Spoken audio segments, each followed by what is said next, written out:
ਦਲੀਲ ਵਿੱਚ ਤੁਹਾਡਾ ਸਵਾਗਤ ਹੈ ਤੇ ਮੈਂ ਹਾਂ ਐਸਪੀ ਸਿੰਘ। ਸਿੰਘੂ ਟੀਕਰੀ ਗਾਜ਼ੀਪੁਰ ਬਾਰਡਰ ਉੱਤੇ ਵੱਡੀਆਂ ਸ਼ਾਪਿੰਗ ਮਾਲਾਂ ਤੇ ਟੋਲ ਪਲਾਜ਼ਿਆਂ ਉੱਤੇ ਮੋਦੀ ਸਰਕਾਰ ਦੀ ਹਿੱਕ ਉੱਤੇ ਹਰ ਉਸ ਥਾਂ ਉੱਤੇ ਜਿੱਥੇ ਜੁਝਾਰੂ ਕਿਸਾਨਾਂ ਦਾ ਵਸ ਚੱਲਦਾ ਹੈ, ਇੱਕ ਭਖਵਾਂ ਅੰਦੋਲਨ ਤਾਰੀ ਹੈ। ਸਰਦੀਆਂ ਗਰਮੀਆਂ ਜਾਰੀ ਹੈ। ਅੰਦੋਲਨ ਦੀ ਹਰ ਸਟੇਜ ਪਿੱਛੇ ਟੰਗੇ ਬੈਨਰ ਉੱਤੇ ਇੱਕ ਨਾਰਾ ਹੈ। ਹਫ਼ਤਿਆਂ ਮਹੀਨਿਆਂ ਤੋਂ ਇਹ ਲਾਊਡ ਸਪੀਕਰਾਂ ਤੋਂ ਗਰਜ ਰਿਹਾ ਹੈ, ਕਿਸਾਨ ਮਜ਼ਦੂਰ ਏਕਤਾ ਜ਼ਿੰਦਾਬਾਦ। ਆੜ੍ਹਤੀਆਂ ਅਤੇ ਕਿਸਾਨਾਂ ਦੇ 9 ਮਾਸ ਦੇ ਰਿਸ਼ਤੇ ਦੀ ਸਹੁੰ ਤਾਂ ਖੈਰ ਪੰਜਾਬ ਦੇ ਸਾਰੇ ਸਿਆਸਤਦਾਨ ਖਾਂਦੇ ਨੇ, ਪਰ ਇਹ ਕਿਸਾਨਾਂ ਮਜ਼ਦੂਰਾਂ ਦਾ 9 ਮਾਸ ਦਾ ਰਿਸ਼ਤਾ ਕਿਵੇਂ ਨਿਭਦਾ, ਪਿਛਲੇ ਦਹਾਕਿਆਂ ਤੋਂ ਕਿਵੇਂ ਚੱਲਦਾ ਆ ਰਿਹਾ ਸੀ ਅਤੇ ਹੁਣ ਜਦੋਂ ਅਸੀਂ ਅੰਦੋਲਨੀ ਵਕਤਾਂ ਵਿੱਚ ਰਹਿ ਰਹੇ ਹਾਂ, ਜ਼ਮੀਨਾਂ ਟਰੈਕਟਰਾਂ ਵਾਲੇ ਕਿਸਾਨ ਅਤੇ ਬੇਜ਼ਮੀਨੇ ਮਜ਼ਦੂਰੀ ਮਨਰੇਗਾ ਨੂੰ ਤਰਸਦੇ ਬਿਨ ਟਰੈਕਟਰ ਮਜ਼ਦੂਰ ਇਸ ਮੋਰਚੇ ਵਿੱਚ ਅੰਦੋਲਨਜੀਵੀ ਹੋਣ ਦੀ ਸਾਂਝ ਪਾਈ ਬੈਠੇ ਹਨ, ਤਾਂ ਸਮਝਣ ਦਾ ਵਕਤ ਆ ਗਿਆ ਹੈ ਕਿ ਕਿਸਾਨ ਮਜ਼ਦੂਰ ਏਕਤਾ ਕਿੰਨੀ ਕੁ ਜ਼ਿੰਦਾਬਾਦ ਹੋ ਗਈ ਹੈ।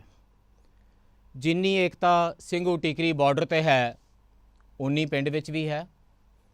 ਮਜ਼ਦੂਰ ਦਾ ਪਿੰਡ ਜਾਂ ਪਿੰਡ ਵਾਸੀਆਂ ਨਾਲ ਸਮਾਜਿਕ ਰਿਸ਼ਤਾ ਕੀ ਹੈ ਅਤੇ ਕਿਸਾਨ ਅੰਦੋਲਨ ਵਿੱਚ ਮਜ਼ਦੂਰ ਕਿੰਨਾ ਕੁ ਹੈ ਕਿ ਉੱਥੇ ਵੀ ਮਿਹਨਤ ਸ਼ਮੂਲੀਅਤ ਪੂਰੀ, ਪਰ ਫੈਸਲੇ ਵਿੱਚ ਹਿੱਸਾ ਥੋੜ੍ਹਾ BPL ਹੈ। ਇਸ ਸਭ 'ਤੇ ਚਰਚਾ ਕਰਨ ਲਈ ਅੱਜ ਸਾਡੇ ਨਾਲ ਜੁੜ ਰਹੇ ਨੇ ਬਹੁਤ ਹੀ ਪ੍ਰਬੁੱਧ ਪੱਤਰਕਾਰ ਹਮੀਰ ਸਿੰਘ ਜੀ, ਜਿਹੜੇ ਲੰਬੇ ਸਮੇਂ ਤੋਂ ਪਿੰਡਾਂ ਵਿੱਚ ਜੀਵੀ ਜਾਂਦੀ ਜ਼ਿੰਦਗੀ, ਬਾਰਡਰ 'ਤੇ ਲੜੇ ਜਾ ਰਹੇ ਅੰਦੋਲਨ ਅਤੇ ਵਿਕਾਸ ਦੇ ਮਾਡਲਾਂ ਨੂੰ ਨੇੜਿਓਂ ਪੜ੍ਹਦੇ ਨਜਿੱਠਦੇ ਨੇ।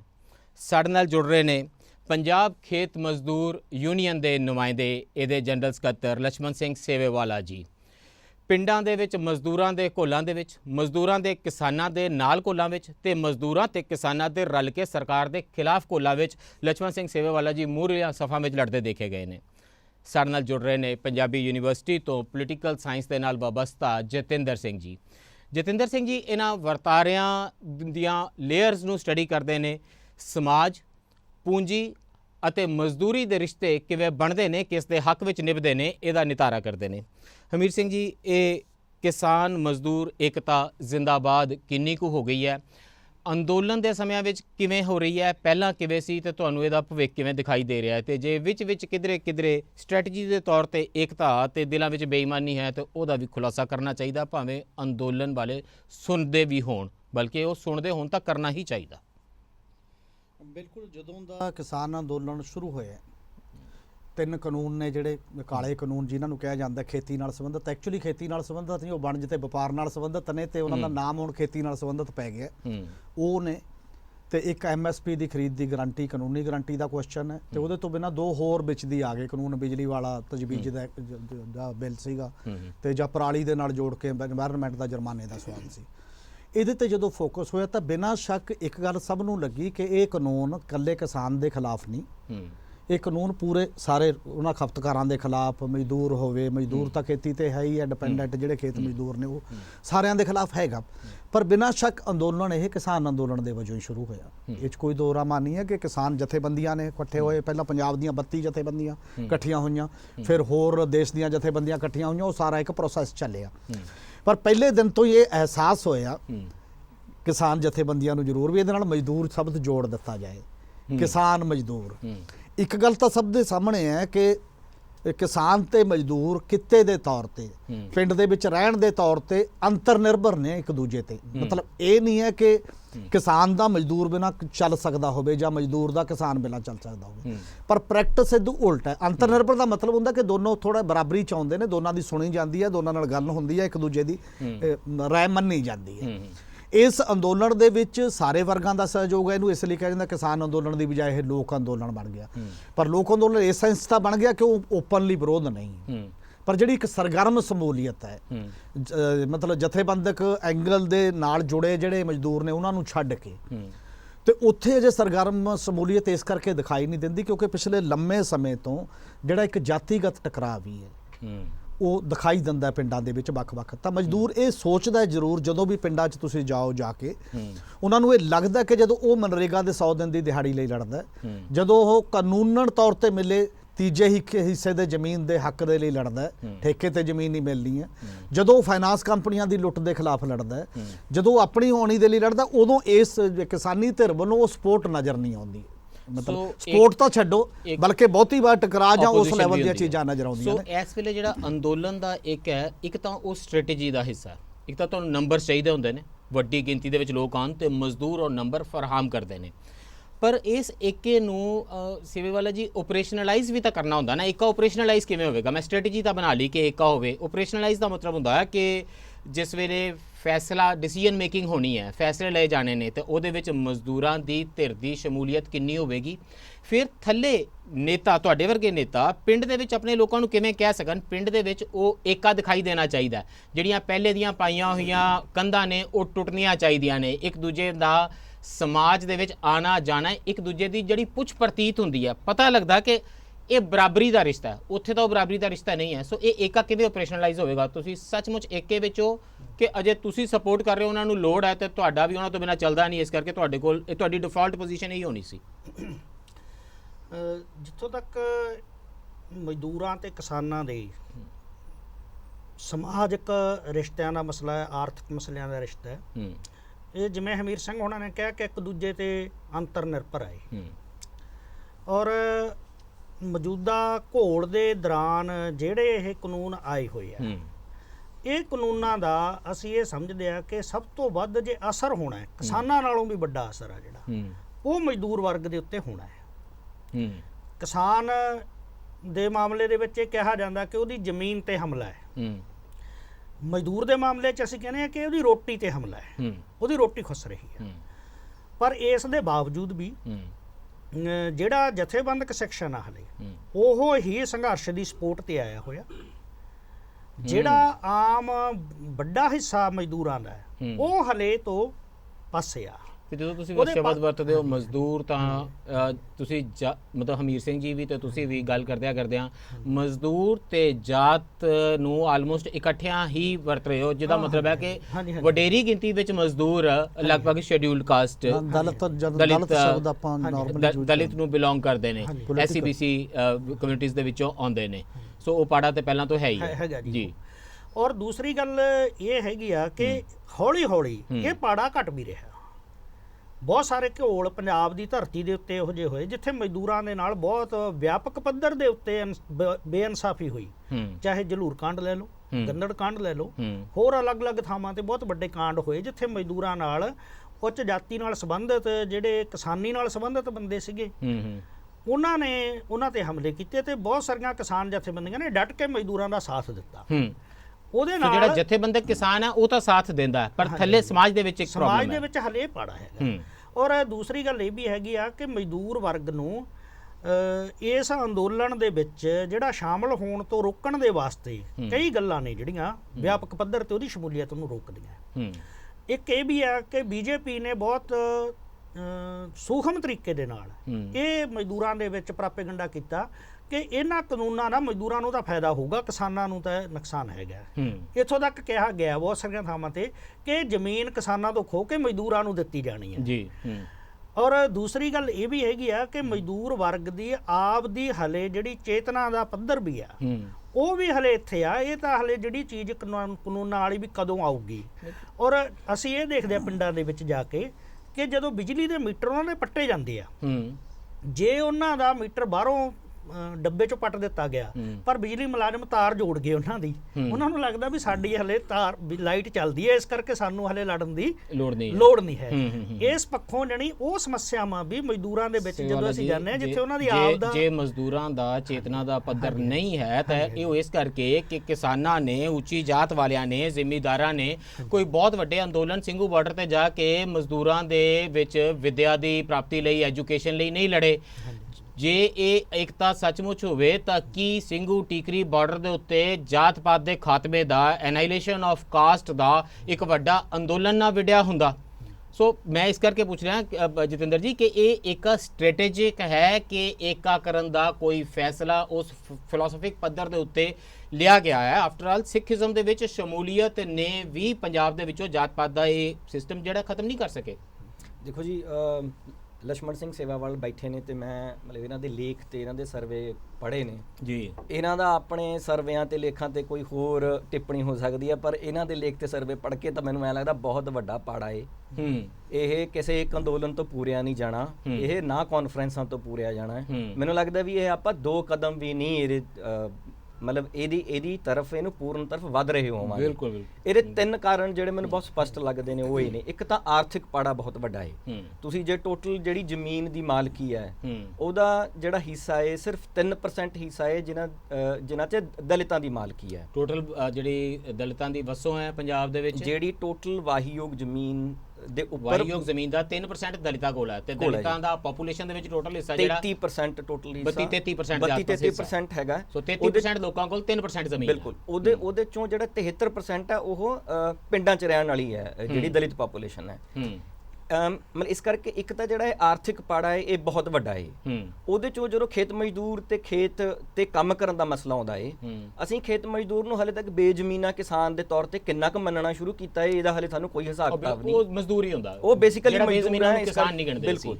ਇਸ ਕਰਕੇ ਖੇਤ ਦੀ ਮਾਲਕੀ ਦਾ ਤੇ ਮਜ਼ਦੂਰ ਦਾ ਜਿਹੜਾ ਆਪਸੀ ਰਿਸ਼ਤਾ ਹੈ, ਆਰਥਿਕ ਰਿਸ਼ਤਾ ਹੈ, ਉਹ ਬੜਾ ਅਣਸੁਖਾਵਾਂ ਜਿਹਾ ਰਹਿੰਦਾ ਹੈ। ਉਹਦੇ 'ਚ ਟੈਨਸ਼ਨ ਹਮੇਸ਼ਾ ਰਹਿੰਦੀ ਹੈ। ਅੰਦੋਲਨ ਦਾ ਮਤਲਬ ਤਾਂ ਜਤਿੰਦਰ ਜੀ ਇਹ ਹੁੰਦਾ ਹੈ ਕਿ ਪੂੰਜੀ ਤੇ ਮਜ਼ਦੂਰੀ ਦੇ ਰਿਸ਼ਤੇ ਦੁਬਾਰਾ ਤੋਂ ਪਰਿਭਾਸ਼ਿਤ ਹੋਣ। ਨਹੀਂ, ਸਮਾਜ ਇੱਕ ਵਾਰੀ ਫਿਰ ਸੋਚੇਗਾ, ਉਹ ਇਹਦਾ ਨਾਮ ਇਨਕਲਾਬ ਹੁੰਦਾ। ਬਿਲਕੁਲ। ਉਹ ਉਦੋਂ ਹੀ ਹੋਣਗੇ ਜਦੋਂ ਅਸੀਂ ਕਿਤੇ ਜ਼ਮੀਨ ਦੀ ਵੰਡ ਦੀ ਜਿਹੜੀ ਲੜਾਈ ਹੈ ਸ਼ਾਇਦ ਉਹ ਲੜਦੇ ਹੋਈਏ। ਫਿਲਹਾਲ ਜੀ ਇਹ ਗੱਲ ਸ਼ੁਰੂ ਕਰਦੇ ਨੇ ਸਿੰਘੂ ਬਾਰਡਰ ਤੇ ਕੱਲ ਨੂੰ ਕਿਸਾਨ ਮਜ਼ਦੂਰ ਏਕਤਾ ਦਾ ਬੈਨਰ ਲੈ ਜਾਏਗਾ। ਬਿਲਕੁਲ ਠੀਕ ਗੱਲ ਹੈ। ਦੂਜਾ ਜਿਹੜਾ ਮਸਲਾ ਹੈ, ਦੋਸ਼ ਲੱਗੇਗਾ ਕਿ ਐਸਪੀ ਸਿੰਘ ਕਿਸਾਨਾਂ ਦੀ ਪੇਟੇ ਛੁਰਾ ਮਾਰ ਰਿਹਾ ਸੀ ਬੈਠ ਕੇ। ਦੂਜਾ ਜਿਹੜਾ ਮਸਲਾ ਵੱਡਾ ਹੈ ਉਹ ਮਸਲਾ ਹੈਗਾ ਸਮਾਜਿਕ ਪਾੜੇ ਦਾ। ਕਿਉਂਕਿ ਜੇ ਆਪਾਂ ਬਾਬਾ ਸਾਹਿਬ ਅੰਬੇਦਕਰ ਦੀ ਗੱਲ ਕਰੀਏ ਤਾਂ ਕਹਿੰਦੇ ਵੀ ਕੰਮ ਦੀ ਵੰਡ ਨਹੀਂ, ਕਾਮਿਆਂ ਦੀ ਵੰਡ ਵੀ ਹੈ। ਇਸ ਕਰਕੇ ਉਹ ਜਾਤੀ ਦਾ ਬਹੁਤ ਵੱਡਾ ਪਾੜਾ ਹੈ, ਜਿਹਦੇ ਚੋਂ ਅਸੀਂ ਹਲੇ ਜਿਹੜਾ ਇੱਕ ਵੱਡਾ ਸੈਕਸ਼ਨ ਹੈ ਪਿੰਡ ਦਾ, ਦਲਿਤ ਸੈਕਸ਼ਨ ਹੈ, ਉਹਨੂੰ ਅਸੀਂ ਇੱਕ ਬਰਾਬਰ ਦੇ ਮਨੁੱਖ ਦੇ ਤੌਰ ਤੇ ਮੰਨਣਾ ਵੀ ਹਲੇ ਸ਼ੁਰੂ ਕਰਨਾ ਹੈ। ਅਸੀਂ ਹਲੇ ਮੰਨਣਾ ਸ਼ੁਰੂ ਨਹੀਂ ਕੀਤਾ ਹੈ। ਦੂਜੀ ਚੀਜ਼ ਜਿਹੜੀ ਇਹਦੇ 'ਚ ਬਹੁਤ ਇੰਪੋਰਟੈਂਟ ਹੈ ਉਹ ਹੈ ਵੀ ਕਿਉਂਕਿ ਫਿਰ ਉਹ ਆਰਥਿਕ ਸ਼ੋਸ਼ਣ ਤਾਂ ਇੱਕ ਹੈ ਹੀ ਹੈ, ਸਮਾਜਿਕ ਸ਼ੋਸ਼ਣ ਵੀ ਹੈਗਾ ਏ। ਉਹਦੇ 'ਚ ਅਸੀਂ ਬਹੁਤ ਵਾਰੀ ਹਲੇ ਵੀ ਜਾਤੀ ਸੂਚਕ ਸ਼ਬਦ ਤੇ ਗਾਲਾਂ ਬਹੁਤ ਆਮ ਵਰਤਦੇ ਆ। ਇਹਦੇ 'ਚ ਕੋਈ ਸਾਨੂੰ ਕੋਈ ਮਤਲਬ ਅਸੀਂ ਵਰਤ ਵੀ ਲੈਂਦੇ ਆ ਤੇ ਸਾਨੂੰ ਪਤਾ ਵੀ ਨਹੀਂ ਲੱਗਦਾ ਅਸੀਂ ਵਰਤਦੇ ਆ। ਸਰਕਾਰ ਤੇ ਹਿੱਟ ਕਰ ਰਿਹਾ, ਮੋਦੀ ਸਰਕਾਰ ਦੀ ਹਿੱਕ ਤੇ ਮੈਂ ਕਹਿ ਰਿਹਾ ਅੰਦੋਲਨ ਹੈਗਾ। ਅੰਦੋਲਨ ਡਾਇਰੈਕਟਲੀ ਪੂਰੇ ਸਿਸਟਮ ਤੇ ਬਿਗ ਬਿਜ਼ਨਸ ਤੇ ਅਡਾਨੀਆਂ ਅੰਬਾਨੀਆਂ ਤੇ ਹਿੱਟ ਕਰ ਰਿਹਾ। ਅੰਦੋਲਨ ਕਾਸਟ ਤੇ ਹਿੱਟ ਨਹੀਂ ਕਰ ਰਿਹਾ। ਅੰਦੋਲਨ ਮਨਰੇਗਾ ਲਈ ਨਹੀਂ ਬਹੁਤ ਵਿਸ਼ਾਲ ਰੂਪ ਦੇ ਵਿੱਚ ਹੋ ਰਿਹਾ। ਅੰਦੋਲਨ ਲੈਂਡ ਰਿਫਾਰਮਸ ਲਈ ਕੋਈ ਬਹੁਤ ਵੱਡੀ ਗੱਲ ਨਹੀਂ ਕਰ ਰਿਹਾ। ਸੋ ਜਿਹੜੇ ਵਾਲੇ ਜੀ ਕਹਿੰਦੇ ਨੇ ਕਿ ਥੱਲੋਂ ਭੀੜਾ ਧਾ ਕੇ ਨਹੀਂ ਜਾ ਰਹੀਆਂ ਮਜ਼ਦੂਰਾਂ ਦੀਆਂ, ਤੇ ਇਸ ਕਰਕੇ ਉਹਨਾਂ ਨੂੰ ਆਪਣੀ ਗੱਲ ਜੇ ਉਨੀ ਉੱਚੀ ਆਵਾਜ਼ ਸੁਣਾਈ ਨਹੀਂ ਦੇ ਰਹੀ। ਬੈਨਰ ਟੰਗਿਆ। ਇਹਦੇ 'ਚ ਵੀ 2 ਪੱਖ ਨੇ। ਓਕੇ, ਪਹਿਲਾ ਪੱਖ ਇਹ ਹੈ ਕਿ ਇਹ ਅੰਦੋਲਨ ਇੱਕ ਦੀ ਜਿਹੜੀ ਸਹਿਮਤੀ ਹੈ, ਇੱਕ ਸਾਂਝਾ ਪ੍ਰੋਗਰਾਮ, ਉਹ ਲਿਮਟਿਡ ਚੀਜ਼ ਤੇ ਹੈ। ਇਹ ਅੰਦੋਲਨ ਸਾਰਾ ਕੋਈ ਵੱਡੇ ਸੁਧਾਰ ਮਹੀਨੇ ਹੋ ਗਏ ਅੰਦੋਲਨ ਬਾਰੇ ਗੱਲ ਕਹੀ ਹੈ, ਇਸ ਅੰਦੋਲਨ ਵਿਸ਼ਾਲ ਹੋ ਰਿਹਾ। ਮੈਂ ਤੁਹਾਡੀਆਂ ਲਿਖਤਾਂ ਪੜਾਂਗੇ ਵਿਸ਼ਾਲ ਹੋ ਰਿਹਾ। ਅੰਦੋਲਨ ਮਿਸਾਲ ਵੱਖ-ਵੱਖ ਪੱਖਾਂ ਤੋਂ ਹੋ ਰਿਹਾ ਹੈ। ਅੰਦੋਲਨ ਮਤਲਬ ਇਹ ਜਿਹੜੀ ਸਹਿਮਤੀ ਹੈ ਸਾਰਿਆਂ ਦੀ, ਸਾਂਝਾ ਅੰਦੋਲਨ ਜਿਹੜਾ ਮੋਦੀ ਸਰਕਾਰ ਖਿਲਾਫ ਹੈ, ਉਹ 3 ਕਾਨੂੰਨਾਂ ਤੇ ਐਮਐਸਪੀ ਦੀ ਗਾਰੰਟੀ ਦਾ ਕੁਐਸਚਨ ਤੇ ਇਹਦੇ ਤੇ ਉਹ ਬਖਰੇਵੇਂ ਵੀ ਨੇ ਅੰਦੋਲਨ 'ਚ, ਕਿਉਂਕਿ ਇਸੇ ਲਈ ਇੰਨੀਆਂ ਜਥੇਬੰਦੀਆਂ ਨੇ, ਇਸੇ ਲਈ ਵਿਚਾਰ ਅਲੱਗ-ਅਲੱਗ ਨੇ, ਸਾਰੀਆਂ ਚੀਜ਼ਾਂ ਨੇ। ਕਿਸਾਨਾਂ ਦੇ ਆਪਣੇ ਵੀ ਬਥੇਰੇ ਬਖਰੇਵੇਂ ਨੇ। ਦੂਜੀ ਗੱਲ ਇਹ ਹੈ ਕਿ ਇਹ ਅੰਦੋਲਨ ਨੇ ਕੁਝ ਜਿਹੜੀਆਂ ਪੋਜ਼ਿਟਿਵ ਚੀਜ਼ਾਂ ਕੀਤੀਆਂ ਸੀ ਨਾ, ਜਿਵੇਂ ਔਰਤ ਨੂੰ ਪਹਿਲੀ ਵਾਰ, ਕਿਸਾਨ ਔਰਤ ਪਹਿਲੀ ਵਾਰ ਐਡੇ ਵੱਡੇ ਪੱਧਰ ਤੇ ਅੰਦੋਲਨ 'ਚ ਸ਼ਾਮਲ ਹੋਈ ਹੈ। ਸ਼ੁਰੂਆਤ ਹੋ ਗਈ ਸੀ ਪਹਿਲਾਂ ਵੀ, ਪਰ ਐਡੇ ਵਿਆਪਕ ਪੈਮਾਨੇ ਤੇ। ਅਜੇ ਲੀਡਰਸ਼ਿਪ ਦਾ, ਜੈਂਡਰ ਦਾ ਕੁਐਸਚਨ ਵੀ ਹੈ, ਔਰਤਾਂ 'ਚੋਂ ਲੀਡਰਸ਼ਿਪ ਵੀ ਅਜੇ ਫੈਸਲਾਕੁਨ ਭੂਮਿਕਾ 'ਚ ਥੋੜੀ ਹੈ ਜਾਂ ਉਸ ਸਾਰੇ ਮਾਮਲੇ 'ਚ ਥੋੜੀ ਹੈ। ਜਦੋਂ ਸਮਾਜਿਕ ਗੈਰ ਬਰਾਬਰੀ ਆਉਂਦੀ ਹੈ ਤਾਂ ਇੱਕ ਗੱਲ ਦੀ ਸਵਾਲ ਨਹੀਂ ਹੁੰਦਾ। ਉਹ ਬੈਨਰ ਦਾ ਟੰਗਿਆ ਜਾਣਾ ਵੀ ਇੱਕ ਅਚੀਵਮੈਂਟ ਹੈ। ਹਾਂ, ਉਹ ਇੱਕ ਏਕਤਾ ਦੀ ਗੱਲ ਹੋਣੀ ਵੀ ਅਚੀਵਮੈਂਟ ਹੈ। ਕਿਸਾਨ ਮਜ਼ਦੂਰ ਉਹਦੀ ਉਹ ਇੱਕ ਅਚੀਵਮੈਂਟ ਹੈ। ਤੇ ਦੂਜੀ ਗੱਲ ਜਿਹੜੀਆਂ ਉਹ ਜਥੇਬੰਦੀਆਂ ਬੈਠ ਕੇ ਗੱਲ ਕਰ ਰਹੀਆਂ ਨੇ, ਪਹਿਲਾਂ ਮੈਨੂੰ ਇਹ ਲੱਗਦਾ ਕਿ ਜਦੋਂ ਤਬਦੀਲੀ ਆਉਂਦੀ ਹੈ ਕਈ ਵਾਰ ਉਹ ਲੋੜ ਚੋਂ, ਪ੍ਰੈਸ਼ਰ ਚੋਂ ਆਉਂਦੀ ਹੈ। ਬਹੁਤੀ ਵਾਰ ਕੋਈ ਜ਼ਰੂਰੀ ਨਹੀਂ ਹੈ ਕਿ ਤੁਹਾਡੀ ਸੋਚ ਚੋਂ ਐਸੇ ਤਰੀਕੇ ਨਾਲ ਆ ਜਾਏਗੀ। ਤੇ ਜੇ ਇਹ ਮਹਿਸੂਸ ਕੀਤਾ ਜਾ ਰਿਹਾ ਹੈ ਕਿ ਇੱਥੇ ਦੇਸ਼ ਮੋਦੀ ਸਰਕਾਰ ਦੇ ਖਿਲਾਫ ਅੰਦੋਲਨ ਜੇ ਸਮੁੱਚੇ ਲੋਕਾਂ ਦਾ ਅੰਦੋਲਨ ਨਹੀਂ ਬਣਦਾ ਤਾਂ ਉਹਨੂੰ ਹਰਾਉਣਾ ਬੜਾ ਮੁਸ਼ਕਲ ਹੈ। ਤਾਂ ਫਿਰ ਤੁਸੀਂ 32% ਪਾਪੂਲੇਸ਼ਨ ਨੂੰ ਛੱਡ ਕੇ ਕਿਸ ਤਰੀਕੇ ਦੇ ਨਾਲ ਸਵਾਲ ਉਹ ਕਰਦੇ ਹੋ। ਔਰ ਇਸੇ ਕਰਕੇ ਜਿਹੜੀ ਇੱਕ ਇਕੱਠ ਹੈ ਪਿੰਡਾਂ ਦੇ ਵਿੱਚ ਉਸ ਅੰਦੋਲਨ ਦੀ ਪ੍ਰਾਪਤੀ ਇੰਨੀ ਸੀ ਕਿ ਇੱਕ ਧੜੇਬੰਦੀ, ਜਿਹੜੀ ਪੋਲੀਟੀਕਲ ਧੜੇਬੰਦੀ ਹੈ, ਪਹਿਲਾਂ ਕਹਿੰਦਾ ਮੈਂ ਕਾਂਗਰਸੀ ਆ, ਮੈਂ ਅਕਾਲੀਆਂ ਫਲਾਣਾ, ਉਹ ਘਟੀ ਹੈ। ਉਹ ਅੰਦੋਲਨ ਨਾਲ ਜੁੜੇ ਨੇ, ਪਰ ਉਹਦੇ ਚੋਂ ਬਹੁਤੇ ਕਿਸਾਨੀ ਹੈ। ਹਜੇ ਰੌਲਾ ਇਹ ਹੈ ਕਿ ਮਜ਼ਦੂਰਾਂ ਦੇ ਵਿਹੜਿਆਂ ਤੱਕ ਉੱਪਰਲੇ ਲੀਡਰ ਜੇ ਕਹਿੰਦੇ ਵੀ ਅਜੇ ਪਿੰਡ ਦੇ ਵਿੱਚ ਉਹਨਾਂ ਨੇ ਸੋਚ ਕੇ, ਮੈਂ ਤੁਹਾਨੂੰ ਇੱਕ ਐਗਜ਼ਾਮਪਲ ਦਿੰਦਾ ਕਿ ਕਈ ਬੜੇ ਲੀਡਰਾਂ ਨੇ ਕਿਹਾ ਕਿ ਆਪਾਂ ਕਰਨੀਆਂ ਨੇ, ਮਜ਼ਦੂਰਾਂ ਦੇ ਨਾਲ ਗੱਲ ਕਰਨੀ ਹੈ, ਪਰ ਅਜੇ ਹੇਠਲੇ ਵਰਕਰ ਦਾ ਵੀ ਮਾਈਂਡ ਸੈਟ ਉਹਨਾਂ ਨੂੰ ਚੇਂਜ ਕਰਨ ਦੇ ਲਈ ਕਾਫੀ ਮੁਸ਼ੱਕਤ ਦੀ ਲੋੜ ਹੈ ਤੇ ਅੰਦਰ ਏਜੰਡਾ ਲਾਉਣ ਦੀ ਲੋੜ ਟਾਕ ਹੈ। ਅਬਾਊਟ ਦਿਸ ਕਿ ਇਹ ਹੇਠਲੇ ਪੱਧਰ ਦਾ ਮਾਈਂਡਸੈਟ ਕਿਵੇਂ ਚੇਂਜ ਹੋ ਸਕਦਾ ਹੈ। ਇਹ ਪਿੰਡ ਦੇ ਵਿੱਚ ਰਹਿੰਦੇ ਤਾਂ ਇਕੱਠੇ ਨੇ, ਵਿਹੜੇ ਤੇ ਜ਼ਿੰਮੇਦਾਰ ਜਿਹੜੇ ਨੇ, ਪਰ ਇਕੱਠੇ ਰਹਿੰਦੇ ਨੇ। We'll talk about this after the break.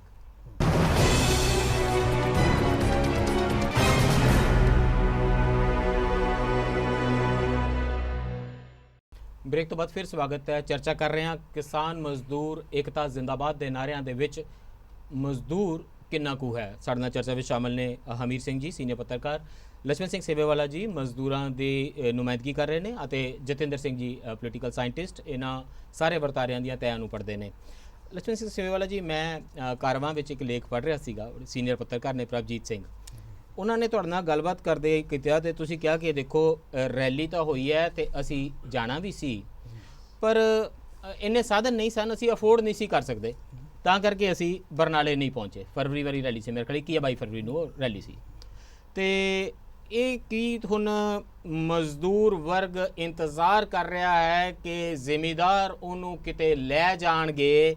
ਕੀ ਮਜ਼ਦੂਰ ਵਰਗ ਇੰਤਜ਼ਾਰ ਕਰ ਰਿਹਾ ਹੈ ਕਿ ਜ਼ਿਮੀਦਾਰ ਉਹਦੀ ਲੜਾਈ ਲੜਨਗੇ? ਕੀ ਕੇਵਲ ਸਾਧਨ ਹੀ ਇੱਕ ਇਸ਼ੂ ਹੈ ਕਿ ਜਿਹੜੀ ਕਿਸਾਨ ਵਰਗ ਦੀ ਜਿਹੜੀ ਪਹੁੰਚ ਹੈ, ਜਿਹਦੇ ਵਿੱਚ ਕਾਸਟ ਦਾ ਵੀ ਸਵਾਲ ਹੈ, ਜਿਹਦੇ ਵਿੱਚ ਰਿਸੋਰਸਿਸ ਦਾ ਸਵਾਲ ਹੈ, ਜ਼ਮੀਨੇ ਬੇਜ਼ਮੀਨੇ ਹੋਣ ਦੇ ਸਵਾਲ ਨੇ, ਤੇ ਜਿਹਦੇ ਵਿੱਚ ਦਰਖੀਮ ਨੇ ਸਾਨੂੰ ਸਭ ਤੋਂ ਜ਼ਿਆਦਾ ਸਮਝਾਇਆ। ਇਹ ਜਤਿੰਦਰ ਜੀ ਤਾਂ ਇਹਨਾਂ ਚੀਜ਼ਾਂ ਨੂੰ ਸਮਝਦੇ ਨੇ, ਮੇਰਾ ਖਿਆਲ ਸੋਸ਼ੀਓਲੋਜੀ ਦਾ ਡਿਸਿਪਲਿਨ ਹੀ ਦਰਖੀਮ ਨੇ ਕੀਤਾ ਪੈਦਾ, ਤੇ ਮੈਕਸ ਵੈਬਰ ਨਾਲ ਜਿਹੜਾ ਲਾ ਲਈਏ ਤਾਂ ਸਾਰੀਆਂ ਸੋਸ਼ਲ ਸਾਇੰਸਿਸ ਹੀ ਉਹਨੇ ਬਣਾਈਆਂ ਨੇ।